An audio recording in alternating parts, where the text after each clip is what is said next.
मान लीजिए स्कूल की बात कर लेते हैं, 12th के बोर्ड्स की बात कर लेते हैं।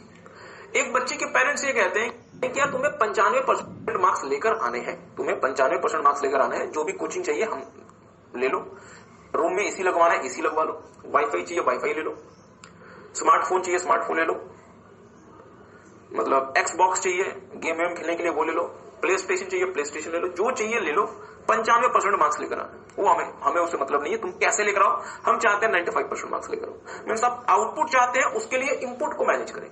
ठीक बात है। दूसरे पेरेंट ये कहते हैं बच्चे को कि यार एक काम करना, सुबह से शाम तक अच्छे से पढ़ाई करना, अच्छे से मेहनत करना, जो भी रिजल्ट आए अगर आप अच्छे से काम करोगे तो रिजल्ट अच्छा ही आएगा। मीन्स आप इनपुट पे ध्यान देते हैं और इनपुट पे अगर आप कंटिन्यूअसली मेहनत करेंगे तो आउटपुट आपका ऑटोमेटिकली बेहतर आएगा। So that is the major difference between six sigma and TQM. Six sigma output से इनपुट की बात करता है और टीक्यूएम इनपुट से आउटपुट की बात करता है। सिक्स सिग्मा कहता है हमें आउटपुट बेहतर चाहिए, इसके लिए हमें जो भी इनपुट में चेंज करना होगा वी विल डू। और टीक्यूएम कहता है कि अगर आप इनपुट को मीन्स अगर आप अपने प्रोसेस को कंटिन्यूअसली बेहतर करते जाएंगे तो रिजल्टिंग जो आउटपुट होगा वो तो बेहतर होगा ही होगा। आई होप आपको बात समझ आई। तो मेरे साथ साथ देखने का प्रयास करेंगे टोटल क्वालिटी मैनेजमेंट। देखेंगे डियर, बहुत इंपॉर्टेंट है TQM. TQM is a structured approach, ध्यान दीजिएगा, structured approach that seeks to improve the quality of products and services. ध्यान दीजिएगा, इसमें खास बात है सर्विसेज। टीक्यूएम सर्विस सेक्टर में भी लगता है, बट डियर जो सिक्स सिग्मा है वो जनरली मैन्युफैक्चरिंग सेक्टर में लगता है। सिक्स सिग्मा सर्विस सेक्टर में एज सच नहीं लगता। Through ongoing refinement in process, मतलब आप अपने प्रोसेसेस को कंटिन्यूअसली बेहतर करते जाएंगे। अगर आप अपने प्रोसेसेस को कंटिन्यूअसली बेहतर करते जाएंगे तो जो रिजल्टिंग आउटपुट है वो तो बेहतर होगा ही होगा। पर यदि आप आउटपुट के नजरिए से अपने प्रोसेस में चेंज करेंगे तो फिर आप कहां पहुंच गए, सिक्स सिग्मा में पहुंच गए। ठीक बात। TQM can be applied to both manufacturing and service entities. जो टीक्यूएम है वो मैन्युफैक्चरिंग एंटिटीज में भी लग सकता है और वो सर्विस एंटिटीज में भी लग सकता है। तो मेरे साथ साथ देखिएगा थोड़ा सा, टीक्यूएम क्या है, एक स्ट्रक्चर्ड अप्रोच है जो कि हमारी क्वालिटी ऑफ प्रोडक्ट और सर्विसेज को इंप्रूव करने का प्रयास करता है through continuous refinement in processes. और जो हमारा टीक्यूएम है वो manufacturing as well as service industry में भी अप्लाई हो सकता है। मेरी बात पे थोड़ा सा ध्यान दीजिएगा, मेरी बात पे थोड़ा सा ध्यान दीजिएगा, मेरी बात पे थोड़ा सा ध्यान दीजिएगा डियर। जैसा कि आपको जान के हैरानी होगी कि अगर आप मतलब अमेरिकन और जापानीज कंपनीज को देखेंगे खासतौर पे ऑटोमोबाइल इंडस्ट्री में, तो मुझे बताएं भारत का जो ऑटोमोबाइल मार्केट है, भारत का जो ऑटोमोबाइल मार्केट है वो किसके कब्जे में, जापानीज के या अमेरिकन के? ओके, फिर से, भारत का जो ऑटोमोबाइल मार्केट है, इंडियन ऑटोमोबाइल इंडस्ट्री जो है वो किसने कंट्रोल किया हुआ है, जापानीज ने या अमेरिकन ने? मैं बात कर रहा हूं ऑटोमोबाइल की। यदि मैं आईटी की बात करता हूं तो बट ऑब्वियसली बात है सर जी अमेरिकन से। पर यदि अगर हम भारत के ऑटोमोबाइल मार्केट को देखेंगे तो वो किसने कंट्रोल किया है, वो कंट्रोल किया हुआ है डियर जापानीज ने। कैसे? मारुति सुजुकी इंडिया लिमिटेड, इसमें इसकी पेरेंट कौन है, सुजुकी जापान। फोर व्हीलर्स में, ठीक बात है, टू व्हीलर्स में सबसे ज्यादा बिकने वाला जो ब्रांड है वो कौन सा है, होंडा टू व्हीलर। हीरो जो है, हीरो पहले किसी जमाने में hero motor corporation hero Honda हुआ करता था। तो हीरो के पास डियर जो भी मेजर टेक्नोलॉजीज है, अब उसने जाके R&D शुरू की, बट पहले जो टेक्नोलॉजीज थी वो सारी की सारी होंडा की टेक्नोलॉजीज थी। इसी तरीके से अगर आप टू व्हीलर्स की बात करेंगे तो डियर अमेरिका तो स्टैंड ही नहीं करता। अब जाके दो अमेरिकन ब्रांड बाइक्स में आप देख सकते हैं, एक का नाम है ये रॉयल एनफील्ड, सॉरी हाँ, एक का नाम है हार्ले डेविडसन और दूसरे का नाम है इंडिया। ये दो मतलब ब्रांड्स हैं जो क्या भारत में चल रहे हैं। अदरवाइज भारत में सारे के सारे जापानीज ब्रांड है, जैसे होंडा हो गया, कावासाकी हो गया, एक्सेट्रा। ये सारे के सारे कैसे आपके जापानीज ब्रांड। सर जी कहना क्या चाहते हो, आपको कहना ये चाहते हैं डियर कि अगर जापान जो है वो यदि भारत जैसे ऑटोमोबाइल जैसे देश में यदि ऑटोमोबाइल को रूल कर रहा है और भारत जैसा जो देश है it is highly concern about quality, क्योंकि हमारे लिए आज भी भारत देश में मतलब फोर व्हीलर परचेज करना is a very big thing और टू व्हीलर परचेज करना भी हमारे देश में मतलब रूरल एरिया में बहुत बड़ी बात होती है। फोर व्हीलर तो खैर बहुत बड़ी बात होती है, इसलिए लोग बहुत ज्यादा क्वालिटी कॉन्शियस होते हैं। तो सर जी आप ये कहना चाहते हैं कि जापानीज की जो क्वालिटी है वो अमेरिकन से ज्यादा सुपीरियर है। हाँ, इसमें आप पूरी तरीके से इस बात को डियर डिनाई नहीं कर सकते। तो हम आपको सिर्फ और सिर्फ एक छोटी सी कहानी पढ़ा रहे हैं, ब्रीफ हिस्ट्री ऑफ टीक्यूएम। देखिए डियर टीक्यूएम की हिस्ट्री तो खैर बहुत बड़ी है, बट चूंकि हमारे पास न तो हमारे पास इतना समय है और नई इंस्टीट्यूट ने हमें इतना पढ़ने को दिया है, हम आपको टीक्यूएम की छोटी सी हिस्ट्री बता देते हैं। ध्यान दीजिएगा, टीक्यूएम के जो फाउंडिंग फादर हैं वो माने जाते हैं W. Edwards Deming. सिर्फ इस कहानी को समझने, इसको याद नहीं करना, सिर्फ कहानी एक छोटी सी कहानी समझिए। टीक्यूएम के जो फाउंडिंग फादर है डियर वो है W. Edward Deming. इन्होंने टीक्यूएम की मतलब परिकल्पना दी थी कि टीक्यूएम जैसा कुछ हो सकता है, और ये अमेरिकन थे, ये कैसे थे, यूएस में, ये अमेरिकन मतलब मैनेजमेंट, ये अमेरिकन मैनेजमेंट कंसल्टेंट थे। इन्होंने अमेरिकन कंपनीज को समझाया कि भाई टीक्यूएम करो, अपने प्रोडक्ट्स में अपनी क्वालिटीज में कंटिन्यूअसली रिफाइनमेंट करो अपने प्रोसेस में, ताकि आपके प्रोडक्ट और क्वालिटी की को बेहतर बनाया जा सके। पर अमेरिकन कंपनीज ने इनकी बात नहीं मानी। अमेरिकन कंपनीज ने कहा कि हम तो ऑलरेडी इतना अच्छा सेल लेकर आ रहे हैं, हम आपकी बात क्यों सुने। जैसा कि आपको पता है यार, सेकंड वर्ल्ड वॉर हुआ था, वर्ल्ड वॉर 2 हुआ था और इसमें जापान को बहुत ज्यादा मतलब नुकसान हुआ था। जापान के दो बड़े शहर हिरोशिमा और नागासाकी में अमेरिकन ने वो एटॉमिक बॉम्ब भी गिरा दिया था। आपने कभी सोचा है कि ये दो ही शहर क्यों, हिरोशिमा और नागासाकी क्यों, जापान के बाकी शहर क्यों? जैसे फॉर एग्जांपल जापान का जो कैपिटल जो था वो कौन सा था? टोक्यो। तो फिर उन्होंने मतलब टोक्यो को क्यों छोड़ दिया और हिरोशिमा और नागासाकी को क्यों छोड़ा? क्या कभी आपने सोचा? ठीक बात है, पढ़ाई के बारे में सर सोच नहीं पाते, ये बातें कहां से सोचे?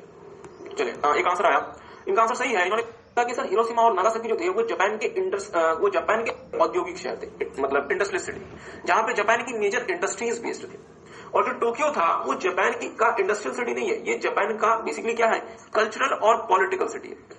तो उन्होंने टोक्यो को इसलिए छोड़ दिया क्योंकि यहां अगर आप टोक्यो को लेट से डिस्ट्रॉय कर देते तो सिर्फ और सिर्फ जापान का नुकसान नहीं होता, बहुत सारे देशों का नुकसान हो जाता। और उन्होंने हिरोशिमा और दूसरा नागासाकी को इसलिए उन्होंने बॉम्ब कर दिया कि अगर आप किसी देश को डाउन लेकर जाना चाहते हैं तो आप उसका औद्योगिक बेस जो है, जो इंडस्ट्रियलिस्ट बेस, अगर आप उसे ही डिस्ट्रॉय कर देंगे, यदि मेरी फैक्ट्रीज ही बर्बाद हो गई तो फिर मैं कैसे ग्रो करूंगा? एग्री करते हैं? तो फिर अमेरिका ने क्या किया, जापान की फैक्ट्रीज को ही डिस्ट्रॉय कर दिया। और अगर फैक्ट्रीज ही मेरी अगर बर्बाद हो गई तो मैं फिर बॉम्ब कहां से बनाऊं, मैं फिर गोला बारूद कहां से बनाऊं? इन्हीं और तो जब जापान की जब फैक्ट्री जब सेकंड वर्ल्ड वॉर में बर्बाद हो गई, जब जापान ने सरेंडर कर दिया और जापान और अमेरिका के बीच में दोबारा से दोस्ती हो गई, तो फिर इस बंदे को डब्ल्यू एडवर्ड डेमिंग को जापान लेकर मतलब फिर इनको फिर ले जाया गया जापान, और क्वालिटी प्रोडक्ट्स बनाती है, मींस वो टोटल क्वालिटी मैनेजमेंट इस्तेमाल करती है। ठीक बात है। तो बेसिकली चूंकि अब एमसीक्यू आ गया डियर, तो यहाँ पे इसमें आपको 2-3 एमसीक्यू के क्वेश्चंस मिल सकते हैं। पहला एमसीक्यू का क्वेश्चन आपको ये मिल सकता है कि टीक्यूएम का फाउंडिंग फादर कौन है? तो आंसर क्या हो जाएगा, डब्ल्यू एडवर्ड डेमिंग। इनके नाम पे डियर बहुत सारे प्राइजेस है जो कि टीक्यूएम में दिए जाते हैं, हम आपके साथ आगे देखेंगे। तो देखेंगे मेरे साथ साथ प्रिंसिपल्स गाइडिंग टीक्यूएम। हाँ, इसको आपको याद नहीं रखना, मतलब ऐसे जिसको आपको क्रैम नहीं करना, सिर्फ दो बार इसे रीड करना है। प्रिंसिपल्स गाइडिंग टीक्यूएम, टीक्यूएम में क्या क्या प्रिंसिपल्स होते हैं? पहला होता है डियर मैनेजमेंट कमिटमेंट। मेरी बात पर डियर ध्यान दीजिएगा, क्या टीक्यूएम में अगर आप टीक्यूएम भी इंप्लीमेंट करते हैं तो क्या कोई चेंज आएगा? हाँ सर, चेंज आएगा। और जब भी चेंज आता है, चेंज के साथ साथ उसमें रेजिस्टेंस आती है। एग्री करते हैं? इसलिए मैनेजमेंट को क्या होना पड़ेगा, कमिटमेंट। इसलिए मैनेजमेंट को डियर कमिटमेंट दिखानी पड़ेगी कि हाँ हम टीक्यूएम के साथ हैं। तो देखेंगे management commitment to implement TQM, top management must be committed for it. ठीक है। दूसरा focus on customer, TQM requires organisation to be customer centric. मतलब अगर आप टीक्यूएम करते हैं, सिक्स सिग्मा करते हैं, या फिर अगर आप बीपीआर करते हैं, अल्टीमेट ऑब्जेक्टिव क्या होता है, कस्टमर को बेहतर सर्विस देना। तीसरा preventing rather than detecting defects. ध्यान दीजिएगा, टीक्यूएम एक फिलॉसफी पे काम करता है, prevention is better than cure. TQM कहता है कि सर जी डिफेक्ट होने ही मत दो। सिक्स सिग्मा कहता था डिफेक्ट अगर हो गया तो खोजो डिफेक्ट क्यों हुआ। टीक्यूएम कहता है डिफेक्ट हम होने ही नहीं देंगे। डिफेक्ट मुझे बस सोच के बताया ना डिफेक्ट क्यों होगा। यदि मेरे प्रोसेस में कमी है तो मैं प्रोसेस को इतना रिफाइन कर दूंगा कि डिफेक्ट होगा ही। और सिक्स सिग्मा क्या कहता है, यदि डिफेक्ट हो गया तो खोजो डिफेक्ट क्यों हुआ। बट टीक्यूएम क्या कहेगा कि हम प्रोसेस को इतना इंप्रूव कर देंगे कि जो रिजल्टिंग आउटपुट होगा वो हमेशा क्वालिटी प्रोडक्ट होगा। देखिए, it focuses on preventing rather than detecting defects. और सिक्स सिग्मा कहां फोकस करता है, डिफेक्ट को खोजने में, ताकि आप उसका रीजन आइडेंटिफाई कर पाए। और टीक्यूएम कहां फोकस करता है, इतना बेहतर अपने प्रोसेस को बना दो कि आपका डिफेक्ट होने से रुक जाए, प्रिवेंट हो जाए, डिटेक्ट करने की जरूरत ही नहीं। आगे देखिएगा यूनिवर्सल क्वालिटी रिस्पॉन्सिबिलिटी। मेरी बात पे थोड़ा सा ध्यान दीजिएगा डियर। जो सिक्स सिग्मा होता है, हम आपके साथ देखेंगे सिक्स सिग्मा क्या होता है। उसमें क्वालिटी के लिए जो जिम्मेदार बनाया गया है वो टॉप मैनेजमेंट को बनाया गया है। बट जो टीक्यूएम है वो कहता है क्वालिटी हर किसी की जिम्मेदारी है। मतलब कंपनी में जितने भी लोग काम कर रहे हैं, हर किसी को क्वालिटी के लिए रिस्पॉन्सिबल होना पड़ेगा। TQM requires everybody should take responsibility for quality. क्योंकि अगर कोई एक व्यक्ति भी अपना काम सही से नहीं करता, इसका असर किसी दूसरे व्यक्ति के काम पे पड़ेगा। आप एक छोटा सा एग्जांपल देते हैं। जैसे फॉर एग्जांपल ध्यान दीजिएगा, मान लीजिए कि मैं अपनी फैक्ट्री में सुबह अपनी कार से गया और ये लेट से पार्किंग है और यहाँ पे लेट से सिक्योरिटी, 15-20 मिनट मेरा समय भी बेकार हो गया और मुझे पार्किंग की जगह भी नहीं मिली, क्योंकि इस बंदे ने पार्किंग सही से, बाकी गाड़ियों की पार्किंग सही से इसने करवाई नहीं थी। मुझे बताएं, क्या मेरा समय खराब नहीं हुआ? मेरा समय खराब हो गया, मैं फ्रस्ट्रेट हो गया, और हो सकता है कि इसका असर मेरे काम पे पड़े। तो इस बंदे को भी अपना काम सही से करना पड़ेगा। इसको भी अपना जो भी इसका काम, इसका मतलब ये नहीं कि इस वाले सिक्योरिटी गार्ड को जाके कंपनी के सीईओ की चेयर संभालनी, नहीं। मींस इसका जो काम है इसे वो काम अच्छे से करना पड़ेगा, ताकि अगर ये अपना काम अच्छे से करेगा तो इसका एटलीस्ट मेरे ऊपर नेगेटिव इंपैक्ट होना है। एग्री करते? दूसरा एग्जांपल, लेट्स मैं कंपनी का वर्कर, ये भी कंपनी का वर्कर, इसने कोई टूल उठाया, मतलब कोई हथौड़ा या कुछ भी उठाया, हैमर उठाया, जहां हैमर रखा हुआ था, इसने अपनी मर्जी से हैमर कहीं भी फेंक दिया। मुझे उस हैमर की रिक्वायरमेंट है, उस हैमर को खोजने में मुझे 2 घंटे लग गए। मुझे बताएं, क्या कंपनी, ऐसी कंपनी में क्या क्वालिटी की आप उम्मीद कर सकते हैं? नहीं। तो इस वर्कर को क्या करना पड़ेगा, एग्जैक्टली जिस जगह से हैमर उठाया है, काम हो जाने के बाद एग्जैक्टली उसी जगह पे हैमर रखना पड़ेगा, ताकि मुझे यदि हैमर लेना है तो मुझे पता होना चाहिए कि सर जी हैमर यहाँ रखा था और हैमर यही मुझे मिलेगा, ताकि मुझे अननेसेसरली समय बर्बाद ना करना पड़े। It means everybody should be responsible for quality. I hope आपको बात समझ आ रही है। आगे देखिएगा, मुझे बात बताएंगे डियर, स्टार्टिंग से मैं फंक्शन से प्रोसेस की तरफ गया और प्रोसेस को और बेहतर बनाने का प्रयास करूंगा। उसको हम पीपीएम कहते हैं, याद है किसी को? तो क्या सिर्फ एक बार पीपीएम करके छोड़ दूं या मुझे कॉन्टिन्यूस बेसिस पे अपनी क्वालिटी को बेहतर बनाना पड़ेगा? कॉन्टिन्यूसली, इसका मतलब कॉन्टिन्यूस इंप्रूवमेंट एंड लर्निंग। हमें कॉन्टिन्यूसली अपने आप को बेहतर बनाना पड़ेगा। देखेंगे TPM focuses on continuous improvement and learning. Improvement may be of several types. आप कैसे अपने आप को इंप्रूवमेंट कर सकते हो? आप कैसे अपने आप को इंप्रूव कर सकते हैं? आप ज्यादा बेहतर प्रोडक्ट और सर्विस अपने कस्टमर्स को दे सकते हैं, मतलब आप अपने प्रोडक्ट्स या सर्विसेज की क्वालिटी इंप्रूव कर सकते हैं। दूसरा, आप एरर्स को कम कर सकते हैं, डिफेक्ट्स को मतलब घटा सकते हो और आप अपने वेस्टेज को घटा सकते हैं। तीसरा, आप अपने रिस्पॉन्सिवनेस को बढ़ा सकते हैं, मतलब जितनी जल्दी आप मार्केट को रिस्पॉन्ड करें उतना बेहतर होगा। और चौथा, आप अपनी प्रोडक्टिविटी बढ़ा सकते हैं और आप अपनी इफेक्टिवनेस बढ़ा सकते हैं अपने सारे के सारे रिसोर्सेज में, मतलब आप अपने रिसोर्सेज को ज्यादा प्रोडक्टिव और ज्यादा इफेक्टिव तरीके से इस्तेमाल कर सकते हैं। Means no wastage. अगेन इसका मतलब भी क्या आइडिया? No wastage. ओके, छठा, इंप्लॉय इन्वॉल्वमेंट। टीक्यूएम के लिए इंप्लॉय का एक्टिव पार्टिसिपेशन चाहिए। इसका मतलब टीक्यूएम हर किसी को बाउंड करता है कि आप लोग भी टीक्यूएम में अपने अपने रोल के हिसाब से कंट्रीब्यूट करें। तो वो व्यक्ति जो कि पार्किंग के बाहर खड़ा हुआ सिक्योरिटी गार्ड है, उसको भी टीक्यूएम में पार्टिसिपेट करना पड़ेगा। जो व्यक्ति वर्कर है, जो कि फ्लोर शॉप पे काम करता है, जिसने जहां से हैमर उठाया एग्जैक्टली उसी जगह हैमर रखना पड़ेगा। मींस हर किसी को इन्वॉल्व होना पड़ेगा टीक्यूएम के लिए। मेरी बात पर ध्यान दीजिएगा, अगर आपको इंप्लॉय को इन्वॉल्व करना पड़ेगा तो क्या उनको ट्रेनिंग करनी पड़ेगी कि सर जी आपको कैसे क्वालिटी से काम करना है? Means training is basic to TQM process and TQM needs extensive training. मतलब जितने भी लोग हैं हर किसी को आपको उनके रोल के हिसाब से ट्रेनिंग देनी पड़ेगी कि सर जी जहां से हैमर उठाओगे एग्जैक्टली वहीं पे हैमर रखो। पार्किंग में गाड़ियां कैसे लगवानी? अगर कोई व्यक्ति अपनी गाड़ी निकालना चाहे तो किस तरीके से गाड़ियों का अरेंजमेंट होना चाहिए कि वो बिना किसी परेशानी की गाड़ी निकाल के लेके जा सके। पता चला कि मुझे किसी और डिपार्टमेंट में जाना है, विजिट करना है 20 किलोमीटर दूर, और मैं अपनी गाड़ी को पार्किंग से निकालने में मुझे 1 घंटा लग गया। पता चला कि जो सीईओ साहब आए हुए थे उनसे मेरी मुलाकात नहीं हो गई। तो इससे अगेन क्या होगा? क्वालिटी में असर आएगा, फर्क पड़ेगा। और फाइनली इन्वेंटरी रिडक्शन। मेरी बात पर ध्यान दीजिएगा, सीए फाइनल में आप एक टॉपिक करेंगे जिसका नाम होता है just in time. Just in time कहता है कि अननेसेसरली इन्वेंटरी मैनेज मत करो, और जितना इन्वेंटरी चाहिए उतना ही इन्वेंटरी उसी समय खरीद लो अपने मतलब इन्वेंटरी के सप्लायर से, ताकि अननेसेसरली आपको इन्वेंटरी मैनेज ना करना पड़े। आप में से बहुत सारे बच्चों ने चैप्टर नंबर 2 ऑफ सॉरी मैं तो एक्चुअली आईटी में कंफ्यूज हो गया। आप में से बहुत सारे बच्चों ने मतलब कॉस्टिंग किया होगा। कॉस्टिंग में आपने एक चैप्टर पढ़ा होगा मटेरियल कॉस्टिंग। पढ़ा किसी? मटेरियल कॉस्टिंग में आपने देखा है एक होती है इन्वेंटरी की ऑर्डरिंग कॉस्ट, एक होती है उसकी होल्डिंग कॉस्ट। ठीक बात है। जितना कम मेरी इन्वेंटरी होगी, मेरी होल्डिंग कॉस्ट कितनी हो जाएगी? उतनी कम हो जाएगी। मतलब मेरी opportunity cost of capital employed भी कम होती जाएगी। एग्री करते हैं? तो मुझे ज्यादा इन्वेंटरी कैरी करना चाहिए, मुझे कम इन्वेंटरी कैरी करना चाहिए। सर जी जितना कम हो सके उतना कम इन्वेंटरी कैरी करो। तो ये होता है बेसिकली जस्ट इन टाइम। अगर किसी कंपनी को जस्ट इन टाइम अप्लाई करना है तो उसके पहले उसे टीक्यूएम अप्लाई करना पड़ता है। तो TQM and just in time are complementary theories. अगर आपको जिट में जाना है तो आपको उसके पहले टीक्यूएम चाहिए, अदरवाइज आप जिट में नहीं जा पाएंगे, सही प्रकार से जिट नहीं कर पाएंगे। So take some time. एक बार ये 8 स्टेप्स पढ़ लें, फिर इसको याद कैसे रखना, हम आपको एक छोटी सी कहानी सुनाते हैं। एक बार ये सारे स्टेप्स पढ़ लें। आईटी में भी सेम आईटी में भी एक काम करें, एक बार इसे पढ़ लें, फिर इसको याद कैसे रखना हम आपके साथ वो करेंगे।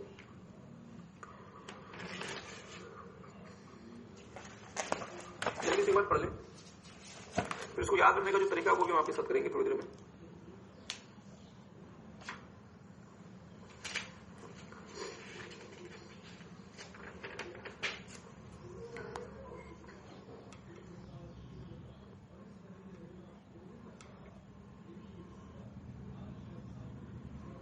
इसे याद रखने के लिए छोटी सी कहानी अगर आप चाहें तो आप लिख सकते हैं कहानी को।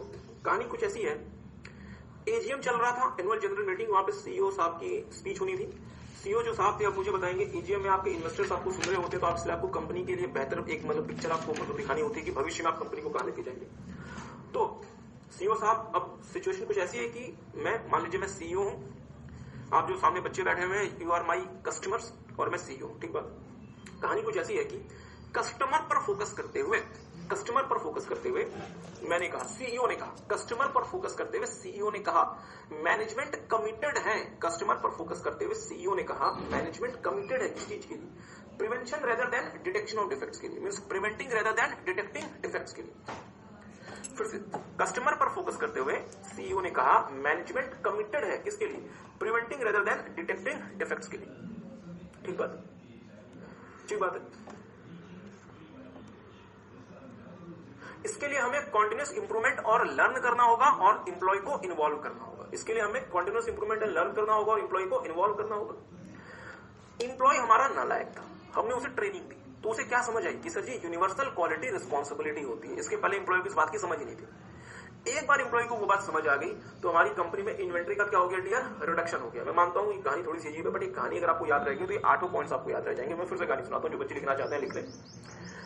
कस्टमर पर फोकस करते हुए सीईओ ने कहा मैनेजमेंट कमिटेड है किसके लिए, preventing rather than detecting defects के लिए, जिसके लिए हमें कॉन्टिन्यूस इंप्रूवमेंट एंड लर्न करना होगा और एम्प्लॉय को इन्वॉल्व करना होगा। एम्प्लॉय हमारा डियर नालायक था, हमने उसे ट्रेनिंग दी तो उसे क्या समझ आई, यूनिवर्सल क्वालिटी रिस्पांसिबिलिटी होती है जिससे हमारी कंपनी में इन्वेंट्री का रिडक्शन हो गया। आई होप आपको बात समझ आई। तो एक काम करें, अगर आपको और लिखना है तो आप लिख लें, जो बच्चे लिखना चाहते हैं वो लिख सकते हैं। ओके मैं लिखूं, चले मैं लिख देता हूं, लिख लें मेरे साथ साथ। हाउ टू रिमेंबर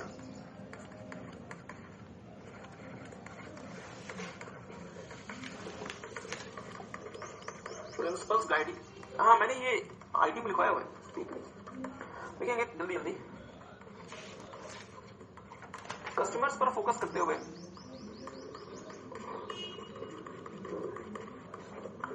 सीईओ ने कहा मैनेजमेंट कमिटेड है prevention rather then detection of defects. I hope आपको बात समझ। इसके लिए हमें कॉन्टिन्यूस इंप्रूवमेंट एंड लर्न करना होगा और एम्प्लॉय को इन्वॉल्व करना होगा। एम्प्लॉय को इन्वॉल्व करना होगा। एम्प्लॉय हमारा क्या था, ओके एम्प्लॉय हमारा नालायक था,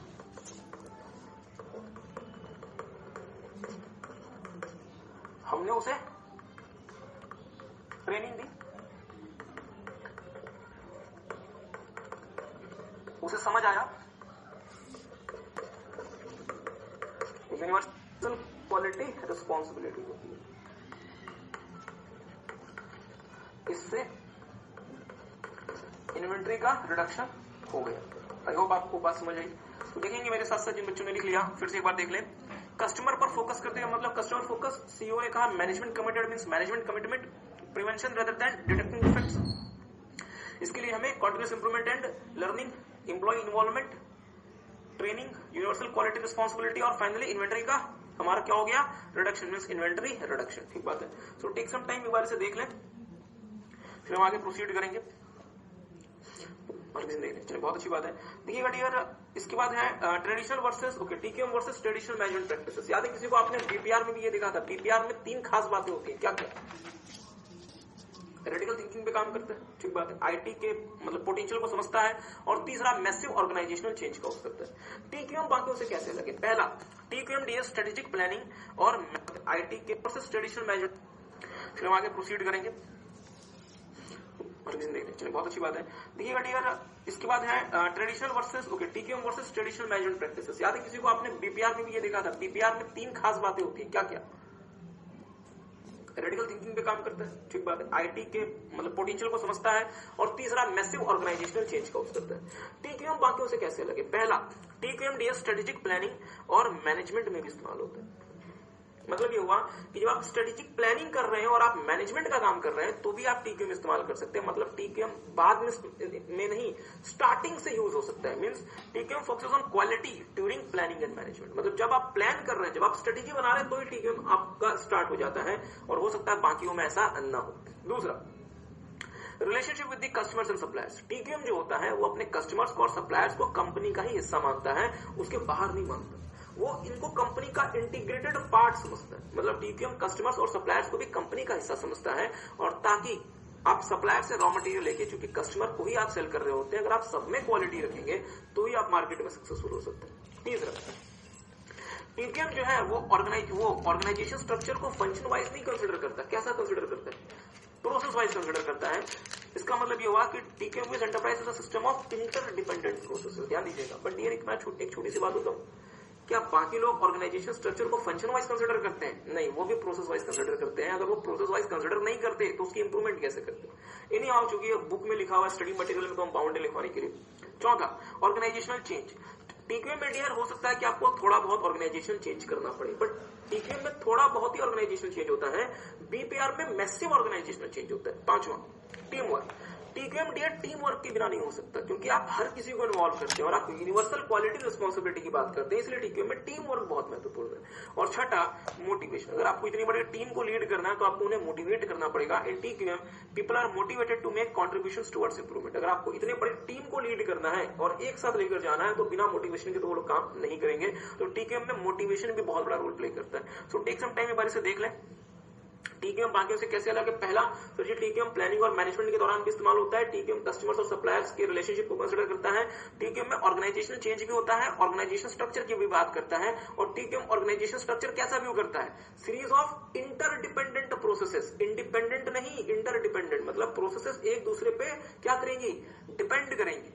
ठीक बात है। और फाइनली टीक्यूएम में हम टीम वर्क की बात करते हैं और अगर जहां भी टीम वर्क आएगा वहां पे आपको मोटिवेशन देना पड़ेगा। So take some time. एक बार ये from the market TQM in JSW steel, ये बहुत इंपॉर्टेंट स्टोरी है। एक बार इसे ध्यान से एक बार इसे पढ़ेंगे कि मतलब टीक्यूएम सही में भारत देश में इस्तेमाल होता है या नहीं इस्तेमाल होता। तो ये आप देख सकते हैं इसके थ्रू कि टीक्यूएम भारत देश में भी इस्तेमाल होता है। सो टेक सम टाइम, एक बार ये स्टोरी पढ़ेंगे from the market TQM in JSW steel facilities में। और टीक्यूएम के लिए जो सबसे हाईएस्ट अवार्ड होता है, ये मतलब डेमिंग अवार्ड, जो कि उनके फाउंडिंग फादर के नाम पे है, वो अवार्ड उनको मिला था कि आपने बहुत अच्छे तरीके से टीक्यूएम किया, तो उनके लिए उनको मतलब ये अवार्ड दिया गया था डेमिंग अवार्ड के नाम से। ठीक बात है। तो कुछ इंटरेस्टिंग पार्ट देख लेते हैं ताकि हम कुछ और नया, मुझे बात सोच के बताएं। चैप्टर नंबर 1 में आपने बिजनेस की डेफिनेशन देखी थी और हमने आपको कहा था चैप्टर नंबर 1 में कि बिजनेस की डेफिनेशन बहुत इंपॉर्टेंट है। किसी को याद है बिजनेस की डेफिनेशन क्या है? हाँ, state of being busy by individual, group, organisation, society. किसमें? रेगुलर ऑक्यूपेशन और प्रोफेशन। हमने डियर चैप्टर नंबर 1 में बहुत डिटेल में वहां पे आपके साथ देखा था कि हमें बिजनेस को कॉन्स्टिट्यूट करने के लिए प्रॉफिटेबिलिटी नहीं चाहिए, सिर्फ एक कंडीशन थी और वो कंडीशन क्या थी? रेगुलरिटी। याद है किसी को? चलो याद आई हो। और चैप्टर नंबर, और जो बच्चे हमें वीडियो के थ्रू देख रहे हैं, याद करें हमने आपको इसलिए वहां पे बताया था कि हमारे बिजनेस कितने प्रकार के हो गए? 2 प्रकार की, प्रॉफिटेबिलिटी, फॉर प्रॉफिट और not for profit. Not for profit business को भी क्या स्ट्रेटेजिक मैनेजमेंट यूज करना चाहिए? करना चाहिए। अगर आप डियर बिजनेस के डेफिनेशन में प्रॉफिट की कंडीशन डाल देते तो आप नॉट फॉर प्रॉफिट बिजनेसेस को बाहर कर देते कि तुम्हारे लिए स्ट्रेटेजिक मैनेजमेंट किसी काम का नहीं है। बट ऐसा नहीं कर सकते हैं क्योंकि आज के समय डियर बहुत सारे नॉट फॉर प्रॉफिट बिजनेस ऐसे हैं जो कि प्रॉफिट वाले बिजनेसेस को कंपीट कर रहे हैं और उनसे बेहतर परफॉर्म कर रहे हैं। क्या किसी को बात समझ आई? जैसे फॉर एग्जांपल गेट्स फाउंडेशन, जैसे फॉर एग्जांपल इस्कॉन फाउंडेशन, ये सारे के सारे लोग नॉट फॉर प्रॉफिट बिजनेस है। बट क्या इनको एडहॉक तरीके से अपने आप को चलाना चाहिए, या अगर ये अपने आप को स्ट्रेटेजिक वे में चलाएंगे तो ज्यादा बेहतर तरीके से चला सकते हैं? तो ये बट ऑब्वियस बात है, अगर ये अपने आप को स्ट्रेटेजिक वे में चलाएंगे तो ज्यादा बेहतर तरीके से चला सकते हैं। इसलिए ये लोग क्या करते हैं डियर, ये लोग भी स्ट्रेटेजिक मैनेजमेंट का इस्तेमाल करते हैं। ठीक बात है। तो मेरे साथ साथ देखिएगा strategic management in non profit and government organisations. Okay, business organizations can be classified as commercial or non-commercial on the basis of the interest they have. A commercial organization has profit as its main aim, जैसा कि आपको पता है, but there are also entities which do not have profit as their main objective. मतलब कुछ ऐसे organisations भी हैं जिनका प्रॉफिट मेन ऑब्जेक्टिव नहीं होता। उनका मेन ऑब्जेक्टिव क्या होता है? उनका मेन ऑब्जेक्टिव होता है डियर किसी सोशल काउज को या किसी सोशल चीज को आगे लेके जाना। The strategic management process is being used effectively by not for profit organizations also. With proper strategic management, NPS become more competitive. मतलब ये हुआ कि भले not for profit organizations profit के लिए काम ना करें, पर फिर भी उनको strategic management यूज करना चाहिए। अगर आप strategic management यूज करेंगे तो आप ज्यादा कॉम्पिटिटिव तरीके से आप प्रॉफिट ऑर्गेनाइजेशन से डील कर सकते हैं। ठीक बात है। हमें इंस्टीट्यूट ने डियर 3 प्रकार के ऑर्गेनाइजेशंस को पढ़ने के लिए दिया है। एक का नाम है एजुकेशनल इंस्टीट्यूशन, दूसरे का नाम है मेडिकल ऑर्गेनाइजेशंस और तीसरे का नाम है गवर्नमेंट और एजेंसीज एंड डिपार्टमेंट जो स्ट्रेटेजिक मैनेजमेंट को कैसे यूज कर सकते हैं। तो हम एक एक करके आपके साथ साथ देखते हैं। देखिएगा एजुकेशन इंस्टीट्यूशंस।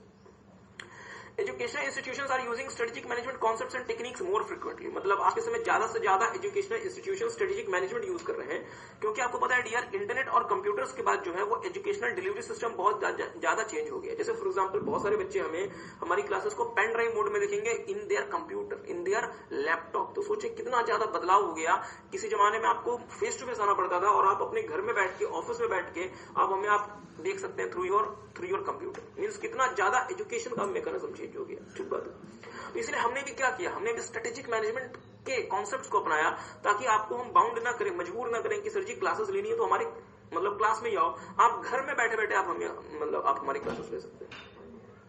देखिए, by using strategic management effectively educational institutions can, अगर एजुकेशन इंस्टीट्यूशन स्ट्रेटेजिक मैनेजमेंट सही प्रकार से इस्तेमाल करेंगे तो वो क्या कर सकते हैं, attract and retain best faculties, lecturers and researchers. मतलब वो अच्छे फैकल्टीज को, लेक्चरर्स को और रिसर्चर्स को अट्रैक्ट कर सकते हैं और अपने साथ जोड़ सकते हैं। मेरी बात पर ध्यान दीजिएगा, हार्वर्ड बिजनेस स्कूल या कैम्ब्रिज स्कूल ऑफ बिजनेस ये बड़े कैसे बने? क्योंकि इनके जो फैकल्टीज हैं वो बहुत बड़े, मतलब वो बहुत ज्यादा स्मार्ट लोग हैं, बहुत एजुकेटेड लोग हैं। अगर ये फैकल्टीज किसी और इंस्टीट्यूट में चले जाएंगे तो वो इंस्टीट्यूट बड़ा हो जाएगा। एग्री करते हैं? दूसरा, अट्रैक्ट ब्राइट स्टूडेंट्स, अच्छे बच्चों को भी अट्रैक्ट कर सकते हैं। तीसरा, create better employment opportunities for the student. अगर वो स्ट्रेटेजिक मैनेजमेंट के कॉन्सेप्ट्स को सही तरीके से इस्तेमाल करेंगे तो वो ज्यादा बेहतर तरीके से अपने स्टूडेंट्स के लिए एम्प्लॉयमेंट अपॉर्चुनिटीज क्रिएट कर सकते हैं। और चौथा, serve the society through research and development, मतलब वो ज्यादा अच्छे R&D के थ्रू सोसाइटी को वो क्या कर सकते हैं, सर्व कर सकते हैं। तो अगर एग्जाम में क्वेश्चन आता है एजुकेशनल इंस्टीट्यूशंस को स्ट्रेटेजिक मैनेजमेंट इस्तेमाल करने का क्या लाभ, तो आपका आंसर क्या होगा? वो ज्यादा अच्छे और ज्यादा मतलब अट्रैक्ट, वो ज्यादा मतलब कैपेबल रिसर्चर्स को, फैकल्टीज को वो अट्रैक्ट कर सकते हैं, रिटेन कर सकते हैं, वो ब्राइट स्टूडेंट को अट्रैक्ट कर सकते हैं, वो ज्यादा बेहतर एम्प्लॉयमेंट अपॉर्चुनिटीज अपने स्टूडेंट्स के लिए क्रिएट कर सकते हैं और वो सोसाइटी को रिसर्च एंड डेवलपमेंट के थ्रू सर्व कर सकते हैं। ठीक बात है। दूसरा देखिए मेडिकल ऑर्गेनाइजेशन। देखिएगा, hospitals and medical organisations play very crucial role in the society, but obviously बात है हॉस्पिटल्स कैन बी पब्लिक और प्राइवेट, ये बात भी सही है। Now both the government hospital as well as private hospitals have to be very efficient, ये बात भी सही है। क्योंकि आज के समय में भारत देश में आयुष्मान भारत जैसी योजनाएं आ गई जहां पे सरकारी हॉस्पिटल्स में इलाज का खर्चा बहुत कम हो गया। तो अगर ऐसे में यदि प्राइवेट हॉस्पिटल्स यदि अपनी मनमर्जी की फीस चार्ज करेंगे और अगर आपको बेकार सर्विसेज देंगे तो फिर लोग प्राइवेट हॉस्पिटल से फिर कहां मूव कर जाएंगे, सरकारी हॉस्पिटल की तरफ। Strategic management is very essential tool for hospitals and medical organizations to be more efficient. तो अगर कोई हॉस्पिटल अपने आप को ज्यादा एफिशिएंट बनाना चाहता है तो उसे स्ट्रेटेजिक मैनेजमेंट इस्तेमाल करना चाहिए। स्ट्रेटेजिक मैनेजमेंट के थ्रू हॉस्पिटल क्या कर सकता है? अट्रैक्ट कर सकता है और रिटेन कर सकता है बेस्ट डॉक्टर्स को, रिसर्चर्स को, मतलब ज्यादा बेहतर डॉक्टर और ज्यादा बेहतर रिसर्चर लेकर आ सकता है। दूसरा, वो ज्यादा एडवांस और ज्यादा पावरफुल मेडिसिन और इक्विपमेंट बना सकते हैं। और तीसरा, वो ज्यादा बेहतर हेल्थ केयर अपनी सोसाइटी को दे सकते हैं। तो यदि किसी हॉस्पिटल या किसी मेडिकल ऑर्गेनाइजेशन ने स्ट्रेटेजिक मैनेजमेंट के कॉन्सेप्ट्स को इस्तेमाल किया तो वो ज्यादा बेहतर डॉक्टर्स को, रिसर्चर्स को अट्रैक्ट कर सकते हैं, रिटेन कर सकते हैं, ज्यादा एडवांस और ज्यादा पावरफुल मेडिसिन और इक्विपमेंट्स बना सकते हैं और मतलब सोसाइटी एट लार्ज को ज्यादा बेहतर हेल्थ केयर सर्विसेज प्रोवाइड कर सकते हैं। ठीक बात है। तो ये बात आप समझ पाए? मेरी बात पर ध्यान दीजिएगा। आपने ऑलरेडी हमारे साथ देखा हुआ है फॉरवर्ड इंटीग्रेशन और बैकवर्ड इंटीग्रेशन। याद है किसी को? चैप्टर नंबर 4 में आपने देखा था forward integration, backward integration. Forward integration क्या होता है कि मैं अपने वैल्यू चेन में कोई आगे का प्रोडक्ट बनाना शुरू कर देता हूं और बैकवर्ड इंटीग्रेशन मतलब कोई पीछे का प्रोडक्ट बनाना शुरू करता हूं। जैसे सर जी 1 मिनट में मैं आपको रिकॉल करा देता हूं, अदरवाइज हम समय तो ज्यादा नहीं लगाएंगे। जैसे फॉर एग्जांपल मान लीजिए कि मैं यदि एप्पल हूं और मैं फोन बनाता हूं तो क्या फोन में मुझे माइक्रोचिप की रिक्वायरमेंट होती होगी? हाँ सर। तो लेट्स से यदि मैं माइक्रोचिप भी खुद ही बनाना शुरू कर दूं तो इसे हम क्या नाम देंगे? Backward integration. दूसरा एग्जांपल, मैं जैसे मारुति हूं, मैं कार बनाता हूं बट मैं टायर परचेज क्या करता था एमआरएफ का, मैंने टायर भी बनाना शुरू कर दी, इसे मैं क्या नाम दूंगा? Backward integration. मैं एमआरएफ हूं, मैं सिर्फ कार के टायर्स बनाता था, मैंने कार बनानी शुरू कर दी, इसे हम क्या नाम देते हैं? Forward integration. मैं क्वालकॉम हूं, मैं सिर्फ माइक्रोचिप बनाता था, मैंने फोन ही बनाना शुरू कर दिया, इसे हम क्या नाम देंगे? Forward integration. ठीक बात। तो मेरी बात पर थोड़ा सा ध्यान दीजिएगा। आज के समय बहुत सारे हॉस्पिटल्स बैकवर्ड इंटीग्रेशन स्ट्रेटेजीज अपनाते हैं और ये बहुत इंपॉर्टेंट है, दिस इज वीबीए, क्योंकि ये एमसीक्यू में भी पूछा जा सकता है और क्वेश्चन में भी पूछा जा सकता है। तो सर जी हॉस्पिटल कैसे फॉरवर्ड मतलब बैकवर्ड इंटीग्रेशन का काम कर सकते हैं? जैसे हॉस्पिटल एम्बुलेंस सर्विसेज खुद की दे सकते हैं, क्योंकि आपको पता है एम्बुलेंस सर्विसेज क्या करती है? पेशेंट को उसके घर से हॉस्पिटल पहुंचाने का काम करती है एम्बुलेंस सर्विसेज। दूसरा, वेस्ट डिस्पोजल सर्विसेज, जो भी मतलब अब let's say for example medical waste, आप मेडिकल वेस्ट छोड़िए, खुले में तो नहीं फेंक सकते, तो जो वेस्ट डिस्पोजल सर्विसेज हैं वो आप किसी थर्ड पार्टी की ना लेके खुद के आप वेस्ट मतलब कि आप वो मैकेनिज्म शुरू कर सकते हैं। और तीसरा, डायग्नोस्टिक सर्विसेज, जैसे फॉर एग्जांपल आप जैसे आपने सुना होगा कि लेट्स से कि कोई व्यक्ति किसी हॉस्पिटल में जाता है तो उसको बहुत सारे टेस्ट करने को कहे जाते हैं और वो कहते हैं कि सर या तो बाहर से वो टेस्ट करवा लो या हॉस्पिटल में ही वो टेस्ट करवा लो। ठीक बात है। मींस हॉस्पिटल्स अब आपको उन टेस्ट को कराने की भी सुविधा देते हैं, मींस अगेन बैकवर्ड इंटीग्रेशन। तो अगर एग्जाम में पूछना आता है कि हॉस्पिटल्स क्या क्या बैकवर्ड इंटीग्रेशन स्ट्रेटेजी अपना सकते हैं तो आप आंसर लिख सकते हैं सर जी वो खुद की एम्बुलेंस सर्विस दे सकते हैं, खुद का वो वेस्ट डिस्पोजल सर्विस दे सकते हैं और खुद के वो डायग्नोस्टिक सर्विस दे सकते हैं और न कि उनको किसी थर्ड पार्टी से उन्हें ऑब्टेन करना है। वो खुद का एम्बुलेंस सर्विस लेकर आ सकते हैं, खुद के वो वेस्ट डिस्पोजल सर्विस लेकर आ सकते हैं और खुद के वो डायग्नोस्टिक सर्विस भी लेकर आ सकते हैं। तो ये मेरे 3 प्रकार के क्या हो गए? बैकवर्ड इंटीग्रेशन स्ट्रेटेजी जो कि मेडिकल ऑर्गेनाइजेशंस प्रोवाइड कर सकते हैं। सो टेक सम टाइम देख लें।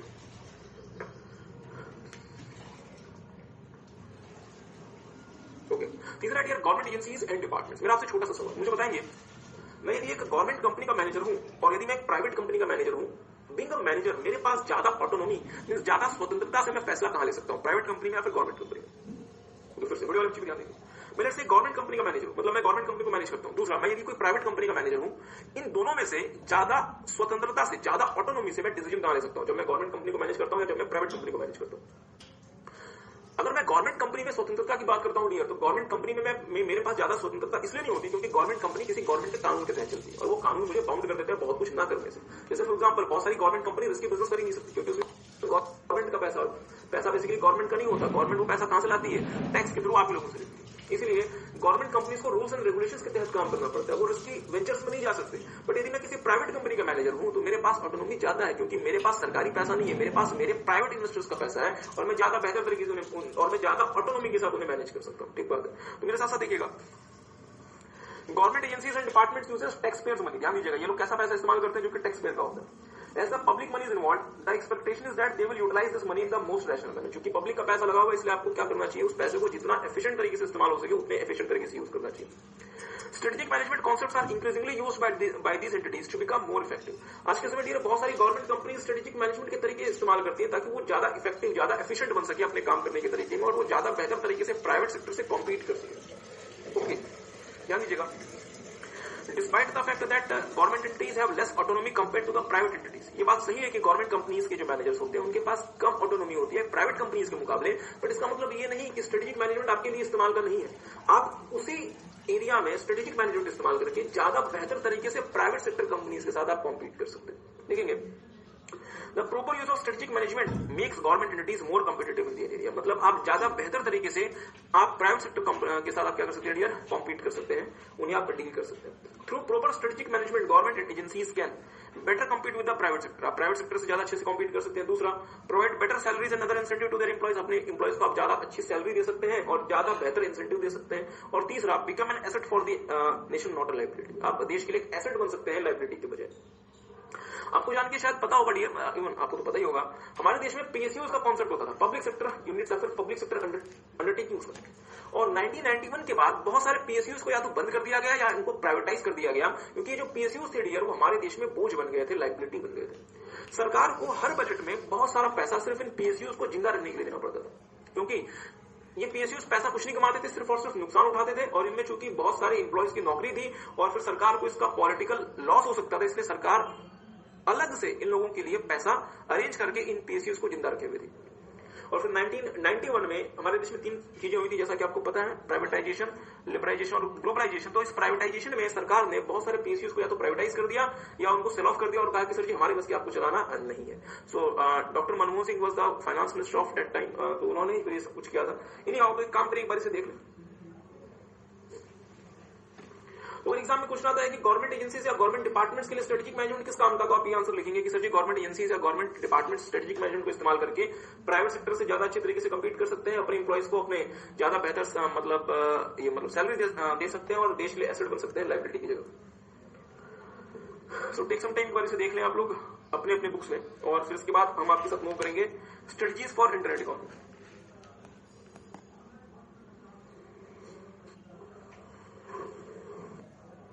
डियर थोड़ा सा ध्यान दीजिएगा, पूरे के पूरे स्ट्रेटेजिक मैनेजमेंट में इंटरनेट, ई कॉमर्स और जैसी चीजें अगर कहीं आई हैं तो सिर्फ इस वाले पोर्शन में आई है।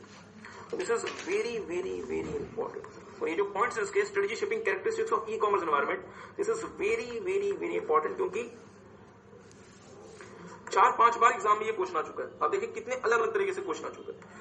तो मेरे साथ साथ देखिएगा, इसमें आप कुछ नया नहीं पढ़ रहे हैं। जिन बच्चों ने ऑलरेडी आईटी कर लिया, अब अगेन सवाल होता है ना, जिन बच्चों ने ऑलरेडी आईटी कर लिया, बट यहाँ बहुत सारे ऐसे बच्चे जिन्होंने आईटी नहीं किया, नहीं आओ तो मेरे साथ साथ देखेंगे internet is the massive global system that connects computer networks around the world together. अब मेरी बात पर ध्यान दीजिएगा, हम आपके साथ चैप्टर नंबर 3 ऑफ आईटी में करीबन 4-5 क्लासेस लगाने वाले हैं जहां पे हम इंटरनेट की बात करेंगे। तो पूरा का पूरा इंटरनेट समझाना तो भी हमें यहाँ पे पॉसिबल नहीं है, सिर्फ हम आपको इतना बता देते हैं कि इंटरनेट की वजह से मैं 2 कंप्यूटर्स को आपस में कनेक्ट कर सकता हूँ।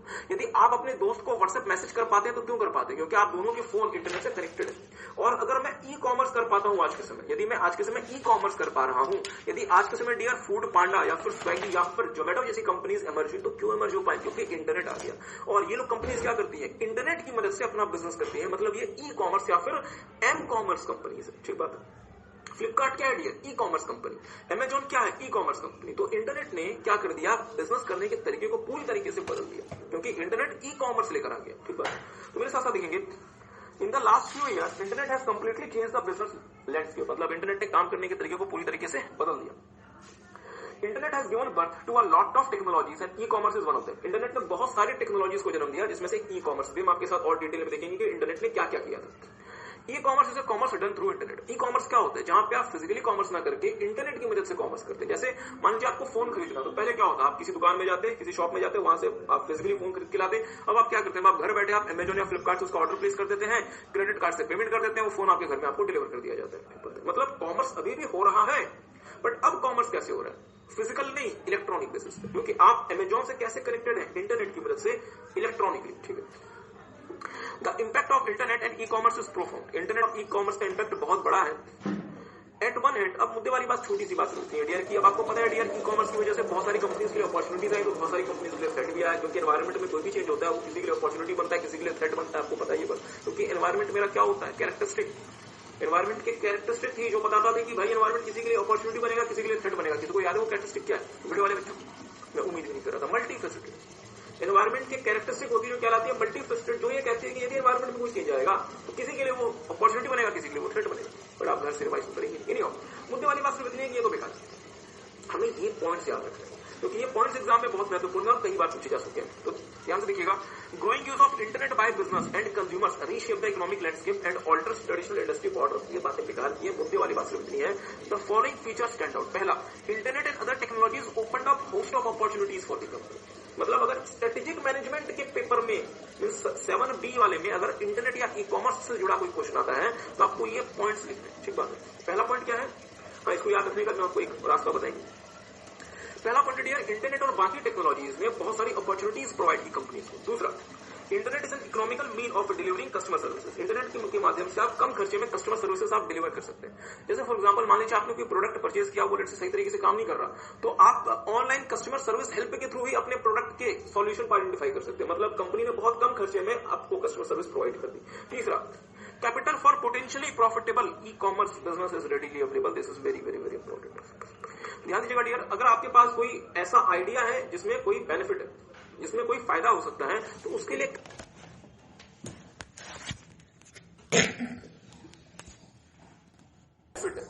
जिसमें कोई फायदा हो सकता है तो उसके लिए कैपिटल अरेंज करना आज के समय मुश्किल नहीं रहा। जैसे फॉर एग्जांपल आपने नाम सुना होगा बायजूस का। जैसे नाम सुना बायजूस का। बायजूस क्या करता है, वो आपको ऑनलाइन आपको शायद वो 11th या 12th तक की पढ़ाई कराता है। इवन शायद उसमें अब तो एसएससी जो मतलब सरकारी एग्जाम्स होते हैं वो भी शामिल हो गया।